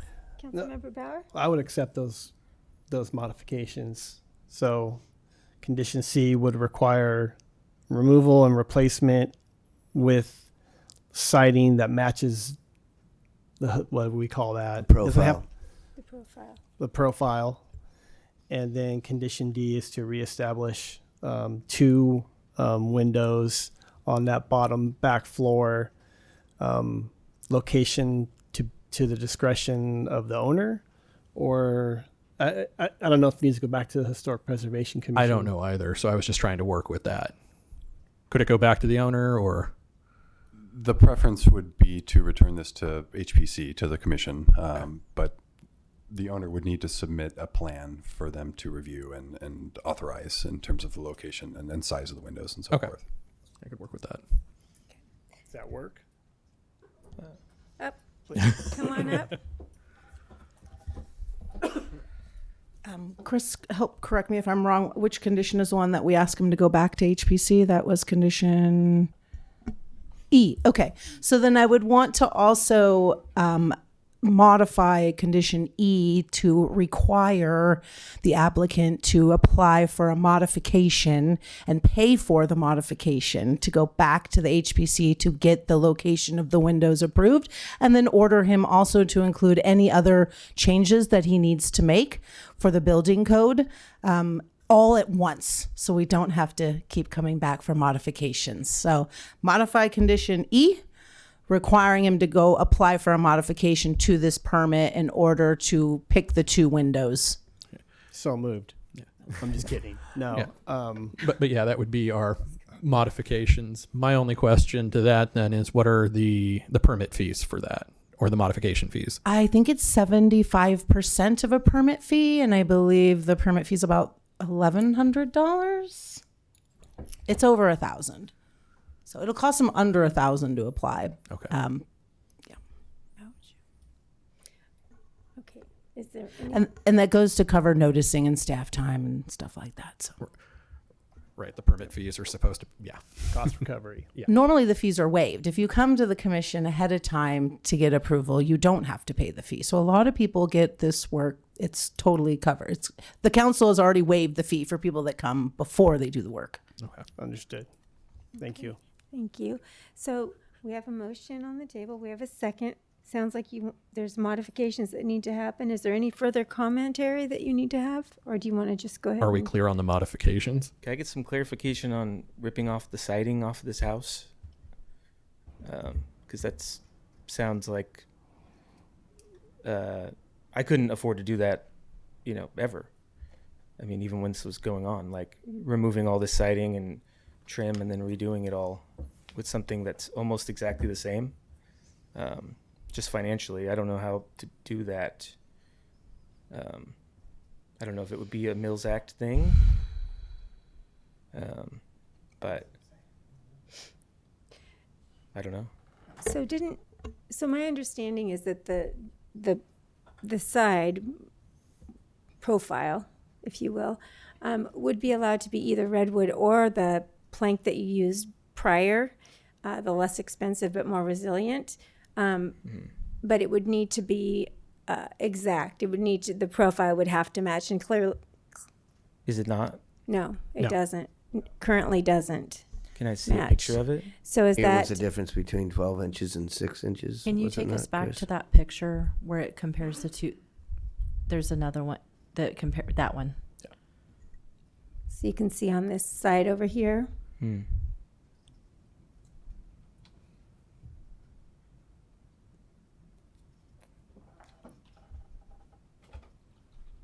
That's you can't see that side from anywhere. That's like 3 feet from a fence between two houses. It's not a streetscape for that part. The side on the back there is That's not a street facing side. that faces, but Faces a fence. It's visible from Yeah. the street and alley. yeah, I mean that's just what the code says. If you can see it, it's street, and you can see it from all four sides, according to the report. But that it's just that part there. Is this the part that's the 600 square Yeah, feet? that's they're saying it's the. No, they're just saying that's where the profiles don't match. Right. But then the front half of the house is a totally different kind of siding. But I think correct me if I'm wrong, Councilmember Contreras-Delich, I think what you're asking is this portion, the 600 square feet that you modified. Yes. So that is the portion, am I clear? That is the portion that you would need to take up to match profile. Is that correct? Anyone? Yeah. Yes, okay. So can I ask a clarifying question? And I don't know if somebody from Historic Preservation can answer this question. Is there anybody still here? Yes. Come on up. Would you come up and can I ask you something? So, I feel like we're splitting hairs, and there's a part of this that feels really illogical. And I understand that this is a law and the rules, but it just feels illogical to tell someone that's fixed up a house, like, hey, rip off the siding. It just is not settling well with me, even though I understand. And I get that. So that's why we're trying to kind of balance this. My question is with regards to the hardy plank, if this other siding, and I don't know what this is called, that siding where it has that little gap, the original redwood siding, are we calling it tongue and groove? Because I thought tongue and groove usually fit together, and this has a visible gap. So is it still tongue and groove? Commonly, the older siding is called a V-rustic siding, and it is a tongue and groove product. And so Okay. it sits flat on the wall with little V shapes in between each board. Yeah. On the far left side of that picture, you see hardy lap siding. Sure, which I know what that is. Lays one over the other and doesn't sit flat on the wall. Yeah. Okay. So, what you guys would be asking for if we allowed an adjustment in materials, which is what we're discussing, is you would want it to match identically to that, or would it be okay if it was layered at that same measurement, or does it need to look exactly like it? So the thing about historic carpentry is that you have the lines of the siding matching in many cases, if not all cases, going up the side of the building. And so that's the reason we want the profile to be the same, not just close. It shows the technique of a carpenter doing good work versus just a building added on to the back of another building. We would prefer the material to be wood.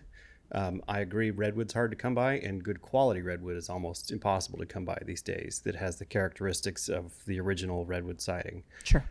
Down at Schmidbauer and many other lumber companies, you can get finger-jointed cedar that is pre-primed on all sides, and that is probably the highest quality material you can get. That you can still run through the milling machines and make it match exactly the profile of the wood that is original to the house. Do you know, since this is something that you work and you do, what the cost per board foot is for stuff like that? I don't know currently. It changes a lot. I know. Shot in the dark, guesstimation. No, I'm not willing to take that guess. No. Okay. Yeah, we checked into putting redwood back in our house, and quickly we're like, nope, we're not going to be able to replace it. If I may, one thing that was said during the commission meeting was that the hardy siding was placed over top of the wood siding and that it was still existing underneath the hardy boards. I imagine that may mean that there's still lots of holes in the wall where the windows used to be that have been covered up by the new lap siding on this back section.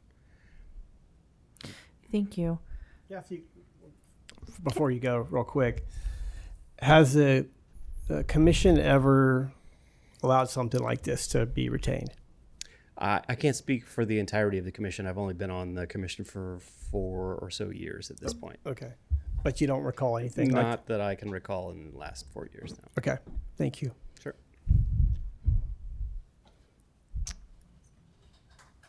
Yes. Is there siding still underneath that? Is your original redwood siding underneath this? What's left of it? There's probably some. I mean, there was 8 holes, where the windows were. Sure. So Yeah, and I understood what you were saying earlier, that area didn't seem like it had a whole lot of structural integrity because of the damage, and then that many windows, that there wasn't a lot of wall happening there. So that made sense to me. Yeah. Okay. Thank you. All right. So we have a motion on the table that can be amended if necessary. If there are no further questions, I'm going to call for the question. So you can either amend it or vote on it however you wish. Can I just ask one question? Do we need to have specific findings to accompany any of your motions? Findings of consistency with the Secretary of Standards, since you're going to be modifying? That would City Manager Slattery or Castellano? I'm hoping that's a Director Kenyon question. Or Director Kenyon? I just thought Attorney Black was going to answer that. I think you do, and I would recommend that you not try to necessarily make those findings from the dais, but refer your action to staff to be supported by findings that they would draft. Oh. So that's why we're here. This is the challenge. Staff, we're not experts in the Secretary of Interior standards for the treatment of historic properties. The commission is. And, there's oftentimes the times when we've had appeals that we've come to you, staff has made findings and the commission disagreed with it and made new findings in different conditions. So what we did at the Historic Preservation Commission is we were like, hey, we can make these findings. We can't make these other ones. And so really, that's kind of what you're doing too. So we have a handout there that have the findings highlighted that we need to make. Mm-hmm. And so really, if you can come up with a because, right, you can read it and say it meets this finding because, or that's the challenge of all of this. We don't have an expert and we don't have a historic report. And he didn't provide any of the photos of the house when, we just got photos of the house that had it boarded up, so we never got to see what was underneath it. We didn't get to see any cost estimates. We didn't get to see any plans. I mean, this has been really challenging.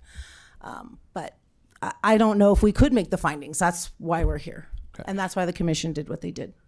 So as a point of clarification then, because my understanding is this public hearing that we were making a motion and we were voting on a motion and giving some feedback about that. So now what I'm hearing is you're needing a whole plethora of information that we are not don't have the expertise to make. Is that? Yeah, I mean, we tried to explain that in the report. Okay. But Kristen, do you have any ideas? Thank you. Kristen has some ideas to help with this. I think it's just fine to state that with the proposed conditions as modified, you feel like it's going to be meeting the Secretary of Interior standards. Thank you. I think it is by looking at these and by talking about or at least having the discussion about bringing back at least 2 of the windows and having the siding comport with the remaining siding shows that there is an attempt here then to abide by these standards.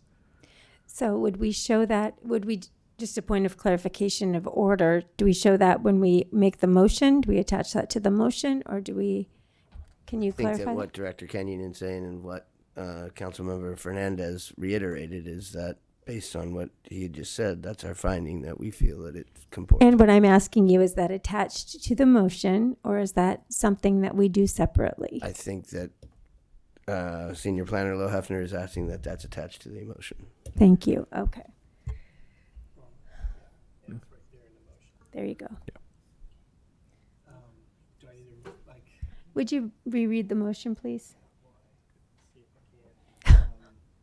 We've already seconded it. Yeah, well. Actually, no.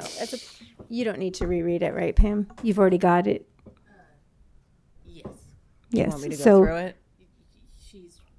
Yes, Shannon will read it. Condition E, apply for modifications, include any other changes, siding that matches the profile, and reestablish windows on bottom back.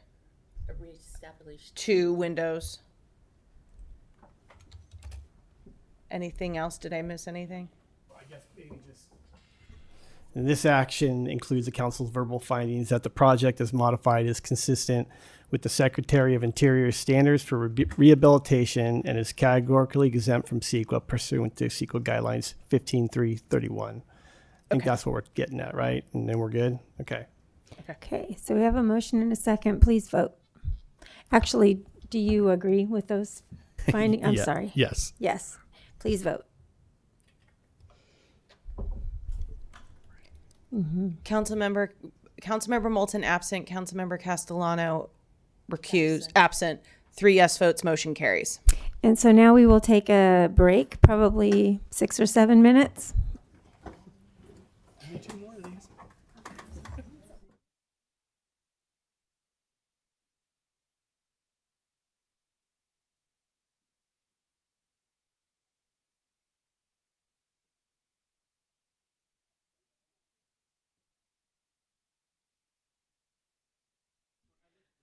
So in the moment, friends, I know you can't see this, but in the audience you can. We're waiting for our council members to come up to the dais so that we can move on with our meeting.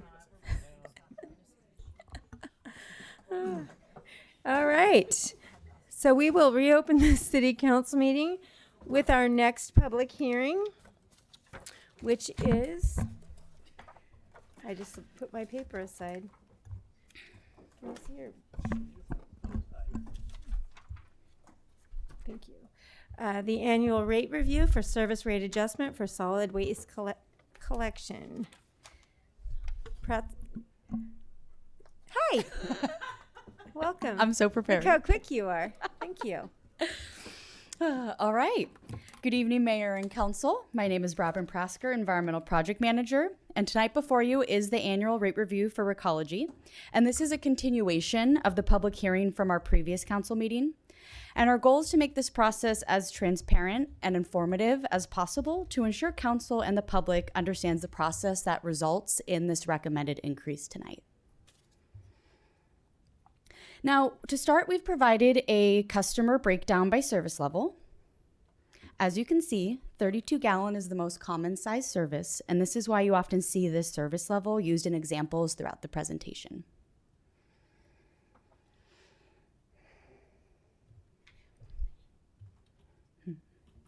Now, some background on the services. Recology provides collection for trash, mixed recycling, and green waste in the city of Eureka. Also services the downtown trash receptacles, provides monthly street sweeping, bulky item pickup, illegal dumping pickup, and hauls biosolids for the wastewater treatment plant, all under an exclusive contract with the city of Eureka. Now the process. The franchise agreement allows Recology to adjust rates annually to ensure that rates recover the cost of providing collection services.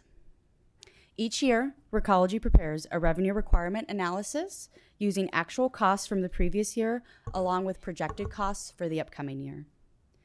The analysis is independently reviewed by our certified public accountant, Bell and Associates, who specialize in accounting of waste hauling businesses. Chris Bell reviews extensive and detailed data provided by Recology to ensure that costs are accurate and allowable per the franchise agreement.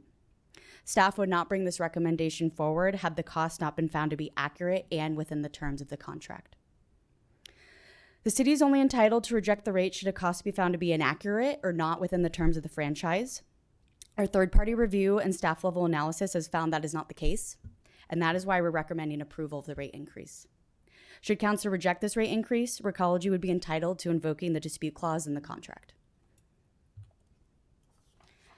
Now, I wanted to highlight some unique challenges for our county that is out of our local control. We know that isolation is a common theme when we talk about community challenges like healthcare, housing, transportation, and waste management is another symptom of our beautiful redwood curtain. First, it's important to highlight the nearest landfill for trash disposal is a 400-mile round trip. That's very unique to Eureka. That's not common throughout the state. Humboldt Waste Management Authority, HWMA, manages this transportation from the transfer station on Hawthorne Street in Eureka.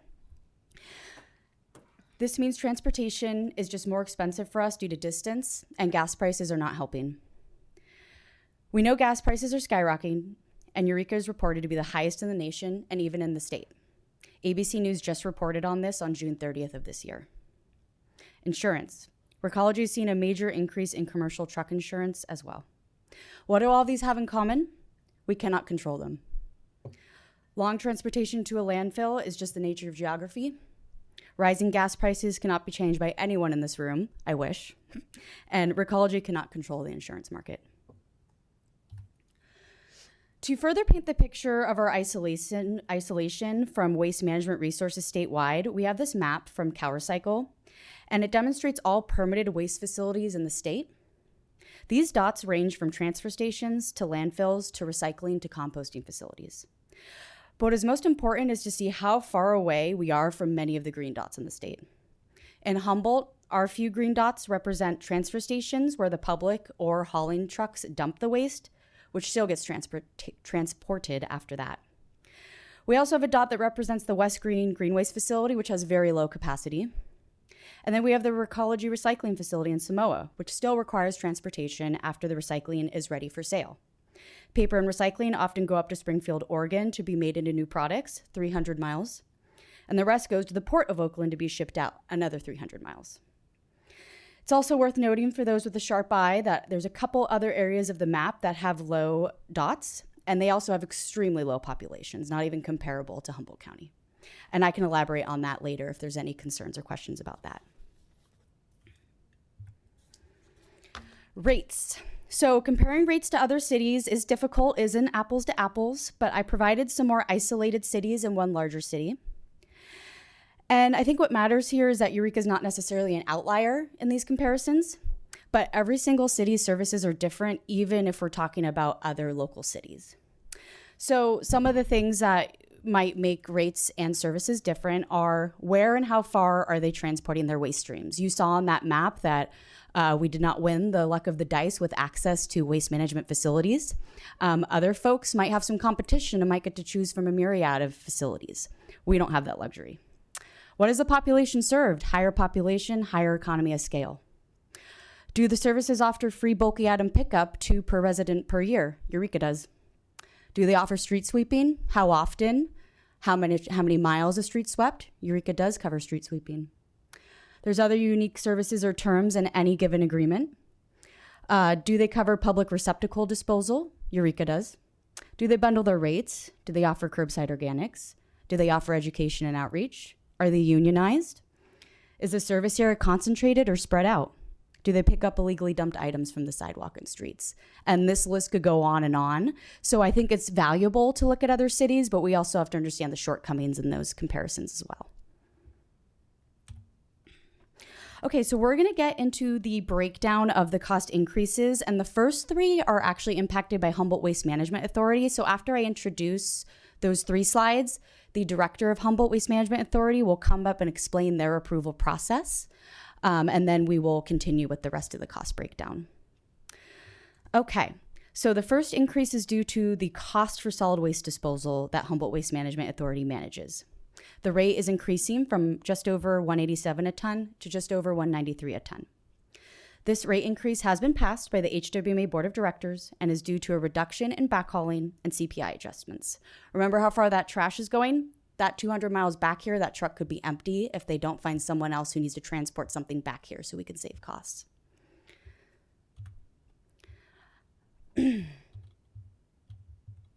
I'm sorry, I'm missing a slide.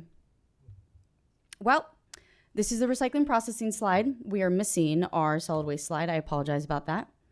Recycling processing. This is the cost for Recology to process recycling at the facility in Samoa. Recycling is happening locally with commodities going on another life. HWMA manages that contract for that service, and the rate increased from just over $153 a ton to just over $177 a ton. This was passed by the HWMA Board of Directors and is due to decreased value of commodities, which is how much they sell the recycling for on the market, and then a decrease of CRV material because CRV in the curbside bins, that revenue comes back onto the rates to offset them. Okay, green waste processing. Next cost is green waste processing, and HWMA manages the contract for the service. The rate increase is going from $158 and some change a ton to $161 and some change a ton. Again, this was passed by the HWMA Board of Directors, and it is due to CPI adjustments. So I'd love to pause here and invite Eric Keller-Heckman, Executive Director of HWMA, to talk more about those three rates that have been previously approved by another public body that impact our rates tonight. Welcome. Thank you, Ms. Pratzker. Good evening, City Council. So I wanted to touch on and bring a little bit more information to HWMA, so Humboldt Waste Management Authority, the process that we go through, the transparency that we have to our member agencies and residents at large on our rate setting. So every year, annually around February, we begin drafting our annual rates. All of those rates are run through each one of our member agencies. They are run through our franchise contractors that work with our member agencies as well. They go into draft form. They go into our executive advisory committee, which is made up of all of our jurisdictions' city managers. And then it is approved about a month or two after that at our HWMA board. We take those rates and then we disperse them throughout the county for all of our jurisdictions. So it's very important to know that when you look at a rate adjustment like Recology is bringing tonight or Humboldt Sanitation will take to the county in a couple weeks, our rates are embedded in those. So when you see 8.5% or 8.9%, it's good to keep in mind that some of that is outside of Recology's control. So our rates are set by our board and they're wrapped into their rates. So when you see 8.9%, that's not all Recology's 8.9% increase. Our increase on our tipping fees will always be embedded in that cost at a certain percentage. We take great pride at HWMA in ensuring that we charge what it costs for us to continue to operate. We generally budget at a net zero, and that is something that's very transparent and given to all of our jurisdictions. Each jurisdiction staff and our HWMA board has a say in all of our budget line items every year. And I'd be happy to answer questions if you have it or pass it back. Any questions so far? I do not see any in this moment. Okay, thank you. Thank you so much. Okay, so moving on beyond the HWMA related costs. Other costs are sort of admin costs. It's IT infrastructure and support from the regional controller's office, human resources, legal support, and this has been adjusted to CPI per the contract. Insurance costs. Recology is responsible for paying the cost of most everyday accidents, but buys insurance to protect really expensive accidents. The cost of buying that protection has gone up because insurance companies are charging more for large commercial vehicle risks. Bad debt is unpaid fees by customers. Outstanding balances that go unpaid thus become bad debt. The city does facilitate liens to collect on accounts $1,000 and above, but other balances must be sent via collections. That revenue will be accounted for in the next rate review. Per the contract, Recology allows a 20% profit margin on certain costs. They're called allowable costs in the contract. And that is set to increase by $49,000 from the previous year, meaning that all other cost increases are to cover the cost of service. It is not a profit in Recology's pocket. The city also receives a fee from the agreement, and that is 9% of gross receipts, and that is expected to increase $98,000 this upcoming year. That goes into the city's general fund. Now, this is the cost composition breakdown to just demonstrate the breakdown and the impacts. And I do need to point out that we did have a typo in here that does not impact the actual rate increase. This was a visual tool for the chart that had a typo. The rate increase still remains 8.52% despite this typo, but it is important to point it out. So these two numbers are correct here, but the starting number was incorrect. Therefore, that threw off the percentage formula. That should in fact be 2.1%. And the starting number should have been 211,970,000. Again, this was a visual tool to demonstrate the rate increase impacts, and it does not impact the 8.52% proposed tonight. A new chart, though, I have is showing the cost breakdown per customer on a 32-gallon cart. So we know that the proposed increase is $3.61 for a curbside 32-gallon customer. And you can see what makes up that $3.61 from solid waste disposal, recycling processing, collection, admin, bulky items, street sweeping, and then the two margins by Recology in the city. So I thought that was just another tool to kind of be able to demonstrate what we're talking about here. I know it's been very important for everybody involved in this process to really understand where these increased costs are coming from. So we were hopeful that this would further demonstrate that breakdown. Beyond that, staff are available for questions. I know there'll be discussion. In addition to Eric Keller-Heckman, Executive Director of HWMA, we also have General Manager of Recology, Frank Nelson, here as well. They are both available for questions and discussion, of course, myself as well. Thank you. Do we have any questions? Councilmember Contreras-Deloche? Could you go back to the slide that was showing what the profit margin, what that's going to be? Thank you. For the city and for Recology. Yes. Would you keep that there for me? Absolutely. Thank you. Any, Councilmember Fernandez? Okay. Oh, she's writing. Okay. Thank you.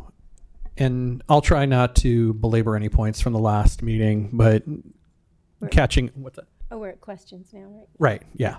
But looking at but looking at what we've had to work with over the last few years, coming in was a 10.44% increase billed as a temporary catch-up at that time. I'm seeing head shakes no. So what was that? The vast majority of that catch-up there was due to the increase in wages for drivers at the time. And it was never portrayed as a temporary catch-up. Every single annual rate review that we do follows the same exact process. Well, no, I think I'm using temporary in the sense of like, we're not going to have to review this again. You know, the conditions are different coming out of COVID than they are at this moment. It's temporary in that sense. So if that was confusing. Yeah, that was never the intent. Okay. The same exact process is followed from year to year, regardless of whether it's a pandemic or not a pandemic. And then after that was a 4.29% increase at the time. That felt at least a little more in line with what we were looking at economically, just around the country, let alone here. And then the 9.46%, I believe, was last year, and that was billed as this was being strongly labor related because they had just won a contract, or the union workers had just won a contract there at that facility, correct? Correct. Okay. And then the 8.52% is coming to us now proposed because of the economic situation that we're in with just the cost and inflation. But it seems that this 8.52 is outpacing inflation. And our rate review has absolutely nothing to do with inflation. There are CPIs that are built into our rate review. There are all of the things, all the information is put into that rate review. It doesn't mention inflation in any of that. I could invite Eric up to talk about CPI adjustments. He's quite familiar if you'd like to talk more. Yeah, if you could, please. Yeah.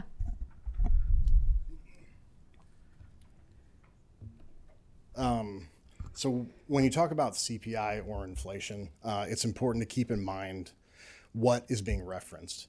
So generally in our contracts, at least for the authority, we don't use national CPI. We use very, very specific West Coast and generally California only CPIs.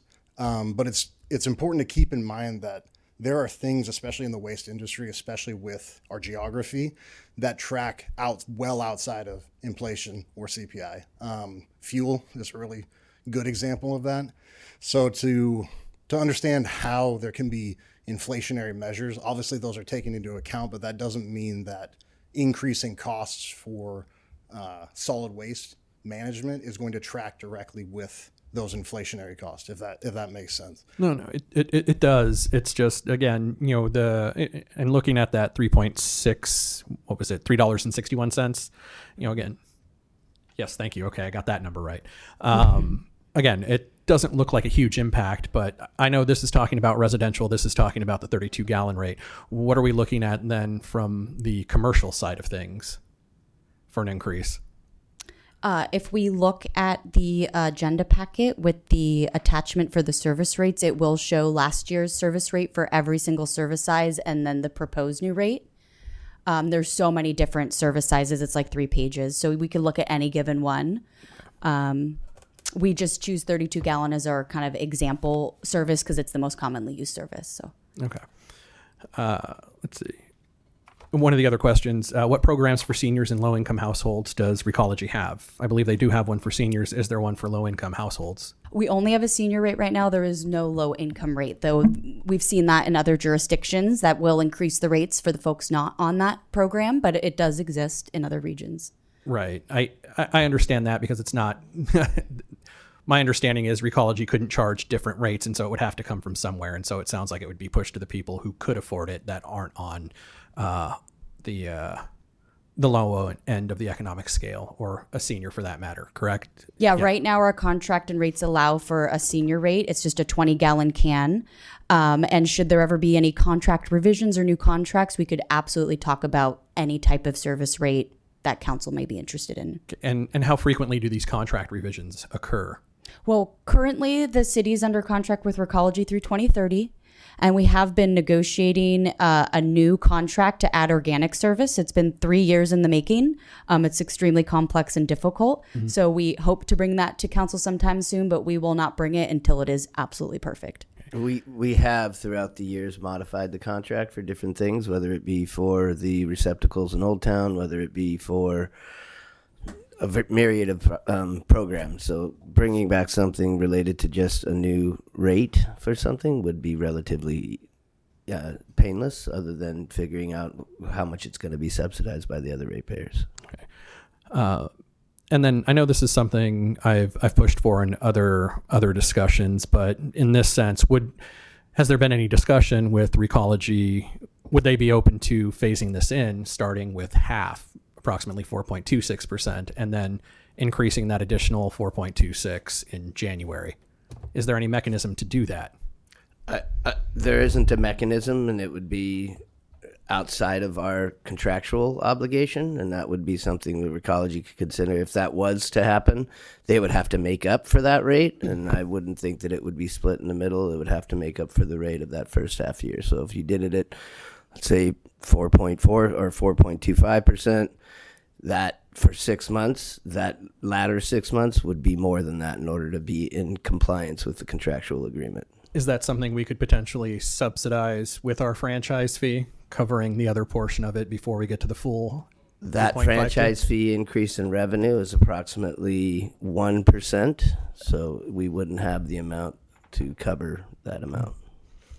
And then lastly, I think you had touched on the dispute clause. If we were to reject this, what does the dispute clause read? What's the process? Would we like attorney to address or? And City Attorney Black can correct me if I'm wrong. There is a clause that could do that. They could also bring legal action against the city. I think there's a lot of different avenues for them to go. But I wouldn't know that without talking to their lawyers. That's everything? Yeah, I'd rather not be too explicit on the public record, but they would have remedies, and I think if they did prevail, any delay in the implementation of rates, i.e. rates that were not paid by the individual consumer, but as a bulk amount of dollars, was suffered by Recology as a loss. I think the danger to the city is that we could end up being liable to make up for the fees that consumers were not charged and therefore did not pay if Recology prevailed. Does that make sense? Yeah. Yeah. Okay, thank you. Follow-up, you good? I'm good. Councilmember Contreras-Deloach? I'm sorry, I'd looked through here until my eyes have gone googly, but I did not see the part where it talks about approximately how many customers that we have in Eureka. Oh, that's not in the agenda packet. That is right here. So 9236, give or take, services change any given week. But as of June 30th, this is what the Recology software outputted. Okay, so a little over 9,000. I have one other question. Sure. This might be for Eric. So I guess I'm wondering, it looks like the city, the city as well as HWMA is making this, a certain amount of profit that's just north of $1 million. And that if I'm reading that, could we go back to that slide, please? This one or the next one? No, the one that shows the profit amount. Oh, got it. Thank you. Sorry. Thank you. So what I was wondering is, how much of this is necessary if the profit margin is going to increase an additional 50,000 for Recology and is going to increase an additional 100,000 for the city? So am I misunderstanding that? No, that's you're just not. showing an You're increase not. in So profit, right? As it relates to the profit margin for Recology, that's a contractual obligation. It's 20% of allowable costs. So that's in every single rate review every year. Okay. So regardless of whether it's this year or next year, that's contractually an obligation for the city. Okay. The franchise fee, is something that has come to us, and it goes towards operating environmental programs. So whether that's the educational component, a lot of what Robin Prasker's job is, a lot of our outreach, implementing programs related to compost, or when we did mandatory recycling, that's what that money goes to, is support those programs that make us be able to do the administrative costs associated with this. So the increase in profit, though, is what I was asking from last year to this year. The 100,000 in the city and the HWNA, is that going up and above the 20%, or that increases to keep you at the 20%? That 20% is only relative to the allowable costs from year to year, and they get 20% of that. That's theirs. It's built into the agreement. The franchise fee is a fee that goes to the city, and it's 9%. I understand all of that. Thank you. I understand all of that. I guess I was just wondering is if there's wiggle room for us not to increase at the same level in those additional profits that we have, that additional $150,000 profit or any of those. I'm wondering if there's wiggle room in the, $2.5 million of if profit. council chooses to take general fund monies, which is what the franchise fee is, in order to lower these costs, they can choose to do that. Okay, that makes it sound like we're subsidizing it with general funds. And I'm not asking us to subsidize it with general funds. I was asking if there was a way for us not to profit as much. That's like two different things. We're not I profiting. feel like the word profit is misleading in this conversation. No, I appreciate that. Could you explain it better? Because maybe I'm just misunderstanding that then. I thought that isn't a profit. Every single franchise agreement that I'm aware of, at least all the franchise agreements that we have here locally, have a built-in franchise fee. That franchise fee is for the municipality's costs associated with running the program. So some of them are at 11%, some are at 7%, some are at 9%. We're pretty much middle of the road at 9%. So there's a built into all franchise agreements. It's done with other contracts that we have for other entities, and that goes to operate it. But it is general fund monies. It's budgeted as a part of our general fund. It always has been budgeted as part of our general fund, so it would be general fund monies. Okay. And that's increased from last year to this year? Yes. Okay. Okay, anything further? Questions? Okay, seeing no questions, we will open up this public hearing. Is there anyone from the public that's here to comment on this item?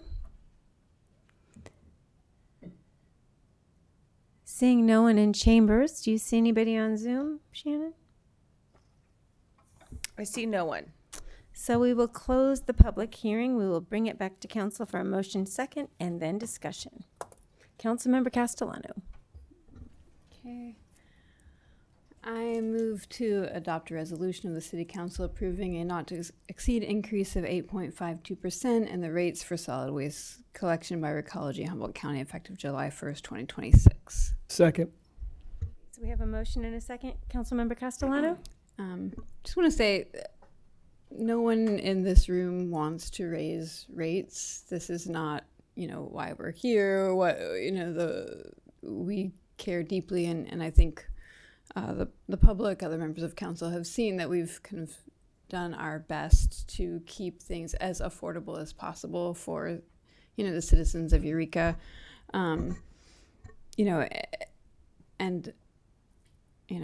In my, I've been serving on the board of HWMA for, 7.5 years now, I think.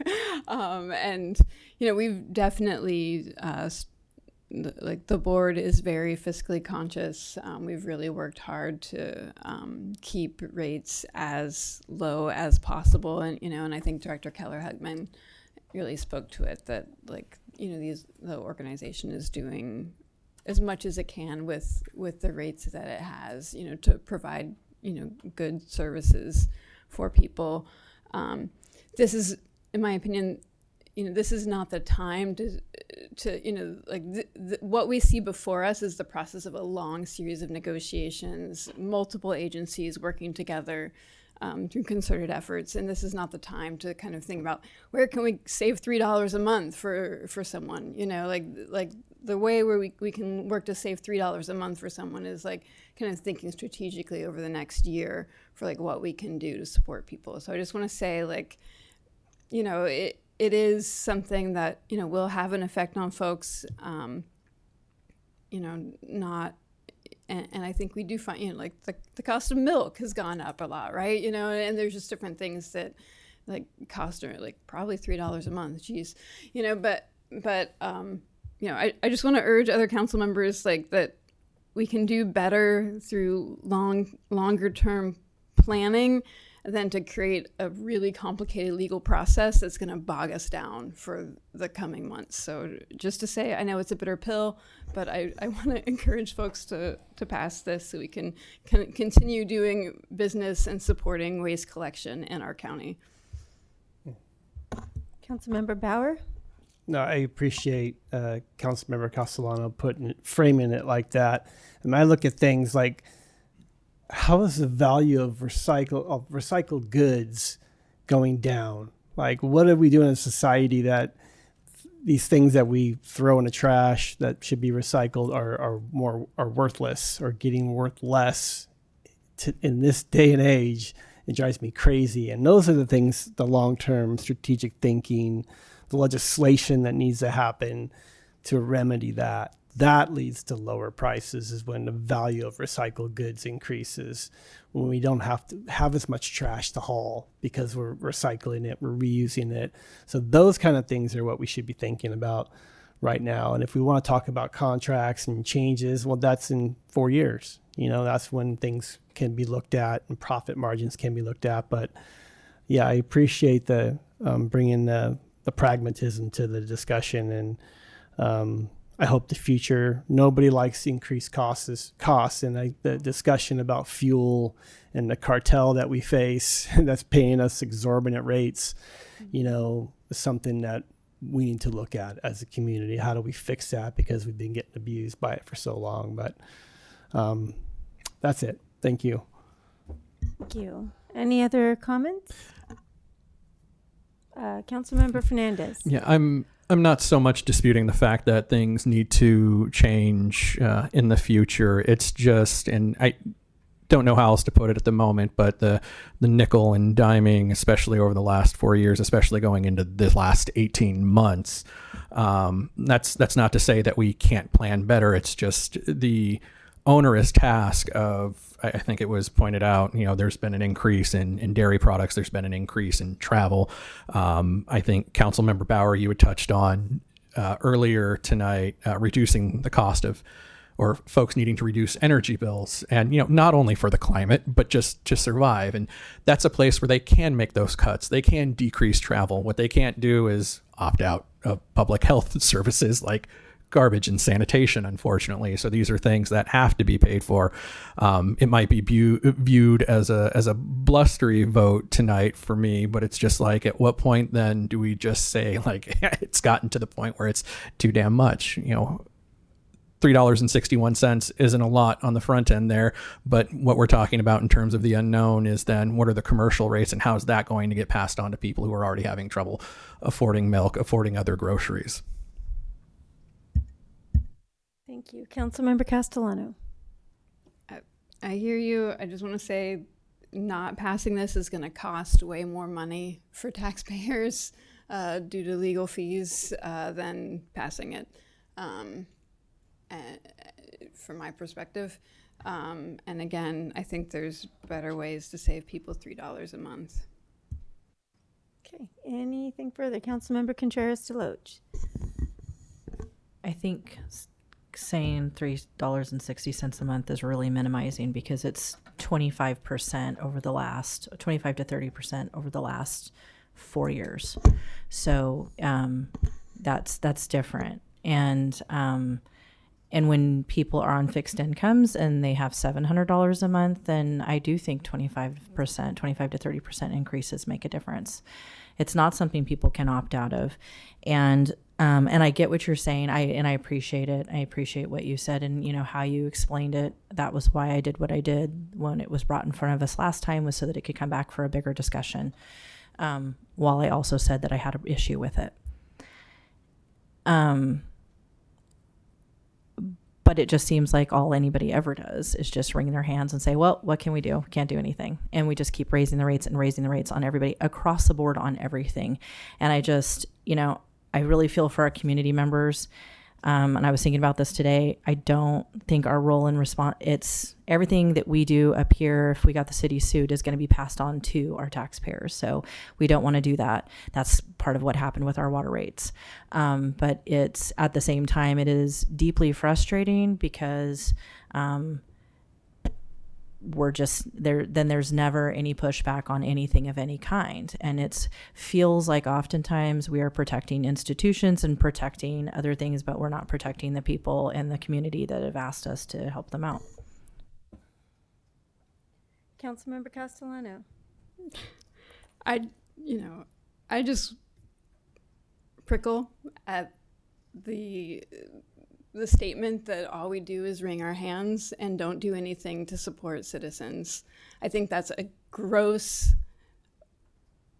exaggeration of what we're doing up here, and I personally find that offensive, that's what I've been doing for the last 8 years, and I don't take it lightly that you're using this issue to talk about that all we're doing is like raising rates for people. That's not true. And like, yes, costs are going up.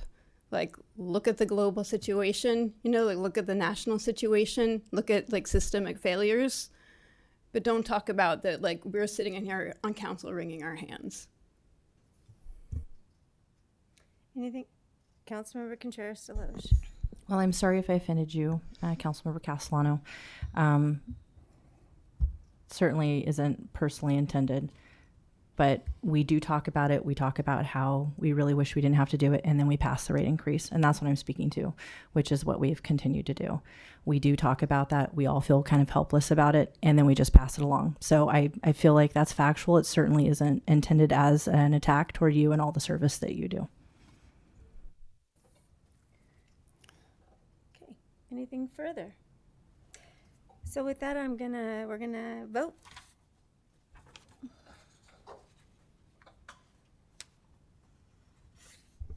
Councilmember Moulton absent. Councilmember Fernandez and Councilmember Contreras Deloche votes no.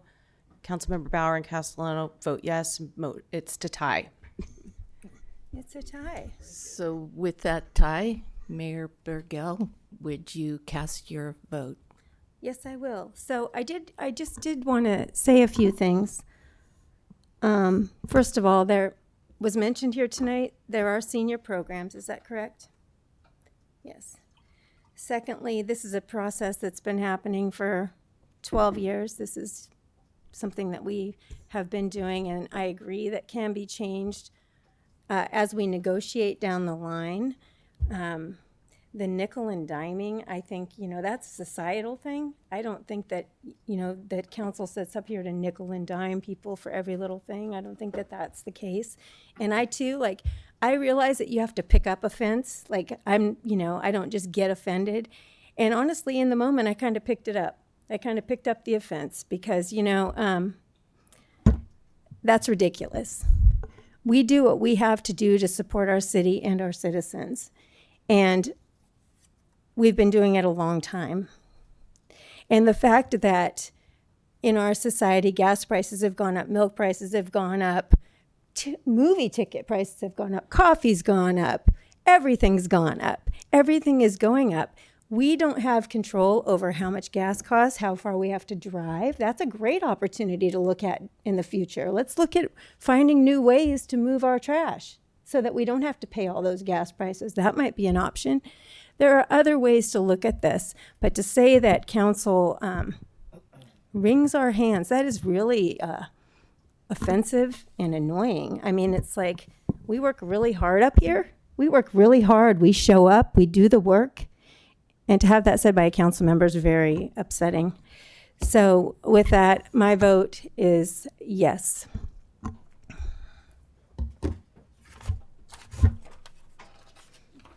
So And I almost 3 went blank. yes votes, Councilmember Fernandez and Councilmember Contreras Deloche dissenting. Motion carries. Which moves us to our next public hearing and resolution confirming final delinquent transient occupancy tax with Director Millar.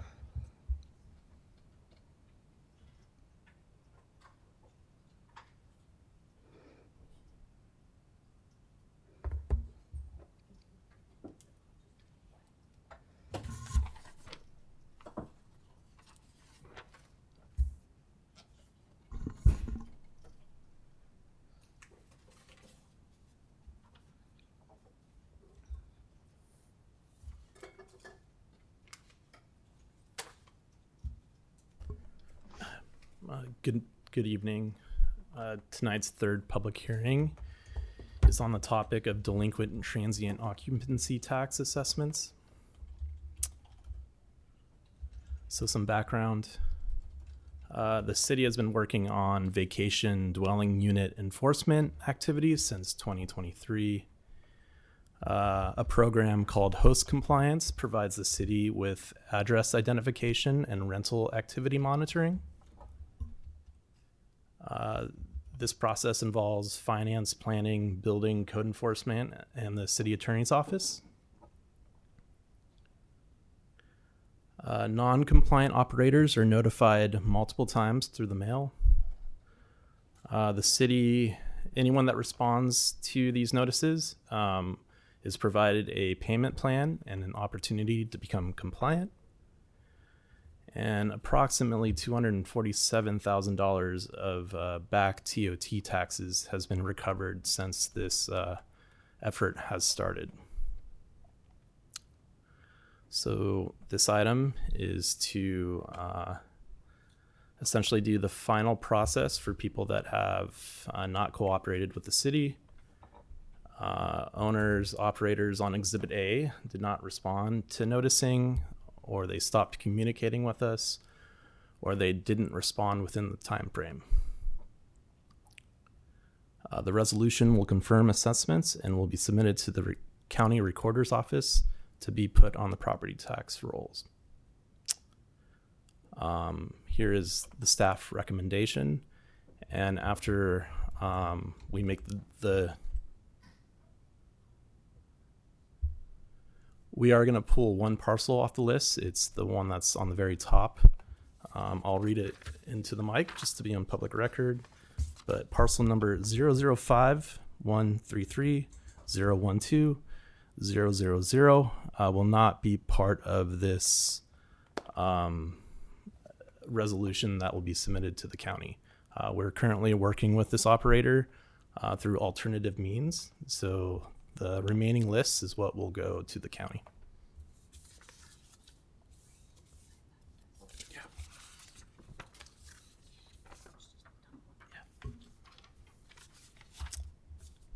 And that concludes my presentation. Questions for staff?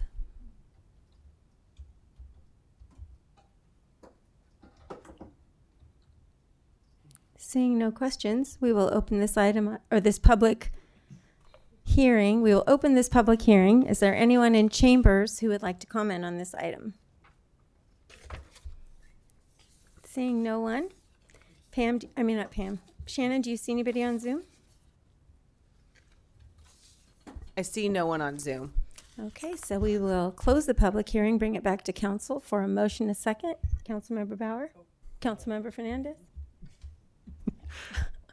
I'll move Rochambeau? to hold a public hearing to consider any objections or protests regarding the delinquent transient occupancy tax assessments and adopt a resolution of the City Council confirming final delinquent transient occupancy tax assessments, certifying the amounts due in the assessor's parcel or the assessor's parcel numbers of the affected properties, confirming compliance with the Chapter 35 of the Eureka Municipal Code and California Revenue and Taxation Code, Section 7283, and authorizing all other lawful collection remedies. Does it need to include that removed? Yeah, minus the one APN. Removing the aforementioned parcel number mentioned earlier. That was seconded by Contreras Deloach. Second. Any further comments? I got you. No further comments, please vote. Councilmember Moulton absent, 4 yes votes, motion carries. Moving us to the consent calendar, all matters listed under this category are considered to be routine by the City Council and will be enacted by one motion. Pursuant to City Council Resolution 2011-22, if a member of the public would like an item on the consent calendar pulled and discussed separately, the request shall be made to a council member prior to the meeting. Unless a specific request is made by a council member, the consent calendar will not be read. There will be no separate discussion of these items, and nothing has been brought forward to me. Has anybody had? No? Okay, with that, if we could move the consent calendar. I'll move to approve the consent calendar. Second. Please vote. Councilmember Moulton absent, 4 yes votes, motion carries. Thank you. Legislative action correspondence. We have nothing in the moment? No? Sorry, I do. Okay. Councilmember Castellano. Thank you. I would like the city of Eureka to write a letter in opposition to AB 1383, which is the change in public employees' retirement benefits. Though I do support this, in its essence, there's no funding for this change, and in terms of kind of long-term planning, in terms of saving costs for citizens, I think it would be valuable to write an opposition letter. Okay. Anybody have any thoughts on this? Councilmember Bauer? Yeah, as a member of CalPERS, I'm reluctant to support that. I feel like it's an interesting conflict. I don't know. It just seems like I'm willing to not vote on it and let you all decide, but I would choose not to support that. Well, we would need consensus. So any other comments on this? Sorry. Any thumbs up, thumbs down, thumbs all around? Okay, so we've got 2 and 2. Yeah. So it looks like, oh, come on. So If council would like more information, staff can do their best to provide more information. I would like to have more information on this before. So AP 1383 is a legislative item that's in front of the Senate, but also going to go to appropriations to basically, for the most part, get rid of PEPRA. In 2012 and 13, there was a significant unfunded liability that was accruing for all cities across the state, and they changed the retirement formulas to account for that. We're just recently seeing the benefits of that after having it in place for 12 years. This reverts the vast majority of that change with no justification from CalPERS standpoint as far as them being like super funded or anything. We've had a discussion with all of the city managers within Senator McGuire's region. There wasn't a single municipality that attended that meeting that were in support of this and expressed significant concerns about how detrimental it would be to the financial sustainability of all of those municipalities. And concerns that if this was to pass, that it would result in not only a decrease in services from those public employees, but also no funds in order to give any sort of raises going forward because of the costs associated with it. Okay. Councilmember Fernandez? You're good? Okay. HR Director Folger, did you want to make any comments on this while we're talking? Yes, good evening, Mayor and Council. I just wanted to add one of the interesting elements of this legislation as proposed is it doesn't actually revert everything back to pre-PEPRA right away. It presents each agency with the requirement that they must bargain this. So that is one of the other very tricky elements. This isn't something that we would just follow as a matter of statute, other than it would put in the laps of every organization the requirement that they must now bargain that with their unions. And that would put us in a really difficult position, as it would with just about any other jurisdiction, because the cost associated with what is being proposed is astronomical. And that would mean going through really lengthy, potentially combative processes with our labor units, when there's not really a reasonable outcome that can be reached financially to actually get towards that.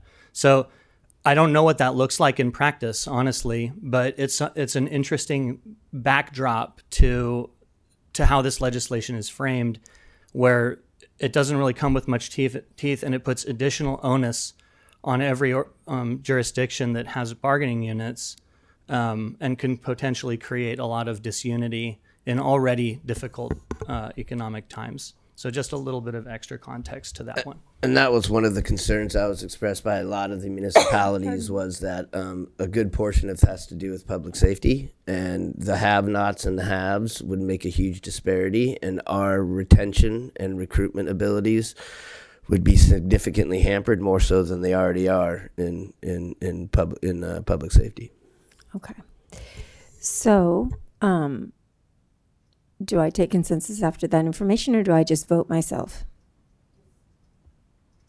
Thumbs up or down if you want to send a letter in support of Opposition. opposition. Oh, wait, we've already had okay, so now you've already got it, so I don't need to make any. So. Okay. So Councilmember Contreras-Deloach gave a thumbs up. Okay. After the explanation. Thank you. Okay. Councilmember Fernandez. And then I think some of us got an email earlier today asking us if we would sign on to a letter to support California's 211 services 211. No, some of you didn't see that. Okay. Let's see. Regarding Assemblymember Gail Pellerin's behavioral health prevention letter urges legislative leaders to protect 4 proven statewide prevention and early intervention programs in the final 26-27 state budget. California Parent and Youth Helpline, 211 California 988, the Suicide Prevention Hotline, and the California Peer Run Warm Line /CalHope. So the letter includes a $20 million request for California 211. So what I'm hearing is 988 would be impacted by that? Yes. 988. Read them again. Would you be willing? The California Parent and Youth Helpline, 211 California, 988, and the California Peer Run Warm Line Cal Hope hotlines. So they would be Yeah, it's saying that there's a, decimated or just cut? Both. depending on which parts of the state you're in, what funding looks like, it could be cut, yes. Okay. So it would go dark. All right. So you're wanting a letter Of support, of yes. support. So, yes. Councilmember Fernandez, could you please Yep. forward that to staff? Great. Any other legislative action? Okay. Future agenda items. Councilmember Bauer. I'm just curious what the status is of a data center ordinance. We've been discussing that with the city attorney's office, and we should have something back, likely a report, because right now we're having a hard time defining what is considered a data center and what the size is and stuff. So we'll likely come back to you with a discussion item to see what more specifically you want to bring back. Okay, thank you. Okay. Anything, Councilmember Contreras-Deloach? Yeah, I would like to maybe consider or get a report on us preventing dynamic pricing. I don't know how much you guys follow that. That's where they, it's already been rolled out in larger cities, but you, they'll ping basically your cell phone to determine what they think you would pay for different items on the grocery store shelf rather than having price tags that are clearly placed. So it's already, it's already used when you do online shopping and that kind of thing. But it is something that's going to be rolled out in some other like larger chain grocery stores, and Safeway and some of their conglomerates has already kind of started experimenting with it. And I am wondering if you guys would consider us looking into preventing that from being a thing in Eureka. Councilmember Castellano? Could we just get a report to learn more about it first? Sorry. Yeah. I feel like because I really don't know. Like, I know it's already started, but yeah, I would like a report, something for us to consider. Great. So consensus on a report? Thumbs up, thumbs down, thumbs sideways? Thank you. Okay, looks like you got your consensus. All right. City manager reports. Oh, no. League of California Cities voting delegate, excuse me, an action item. So we're going to appoint a voting delegate and one alternate for the League of Cities business meeting to be held at the conference in Anaheim in September. So do we have any nominations? I have two. Well, we need an alternate and a voting delegate. So do you want to nominate two people, Mario? Yeah, sure. I'll nominate Councilmember Bauer and Councilmember Castellano. Okay. I'm only doing it in that order because it's alphabetical. Okay. So so who would be the alternate? I'll be the alternate. Thank you. Councilmember If Castellano. that's okay with you. Yeah. We need a second. I'll second that. Okay. Okay. If there's no further discussion or no one else wants to be nominated, please vote. Thank you. All right. City Manager let's call Slattery. it. The time is now. Oh, I Member apologize. Moulton absent. Motion carries. Getting ahead of myself. City Manager Slattery. Thank you, Mayor, and good Apparently evening, we really Mayor wanna hear Council. from Just you. a brief report. I have some really good news. Prior to the inception of doing our alternative response with managing mental health condition Rosen, we had always had intentions of looking at paramedicine and doing a similar thing with not only mental health, but also with paramedicine. And so staff was approached by Providence Hospital, who was very interested in the concept.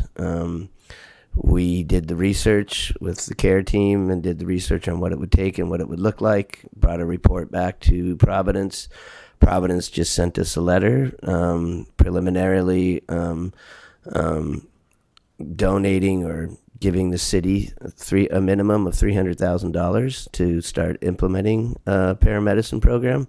I'm just giving you guys a heads up to that, and we'll be back with more information. We had to work with North Coast EMS, which is our local emergency medical services agency, to have their support it is going to in front of the staff level is supportive of them being our agency to implement this, and it's going to their board in October. After it goes to their board in October, we will be having discussions about the project timeline and the budgeting associated with that, and we'll bring back a report to council. And what this program looks like is it's basically just an expansion of our alternative response. When we receive a mental health call and care responds, or if some of our outreach workers or some of our representatives of EPD are dealing with an individual, they won't be emergency calls. They'll be basically either referrals from our staff to community members or a result of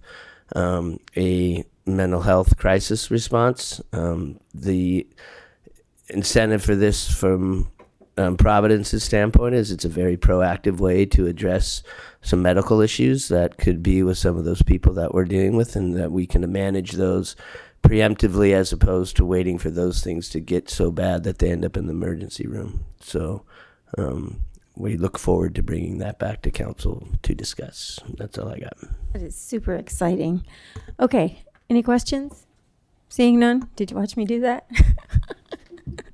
Thanks everybody for hanging out. We're adjourned.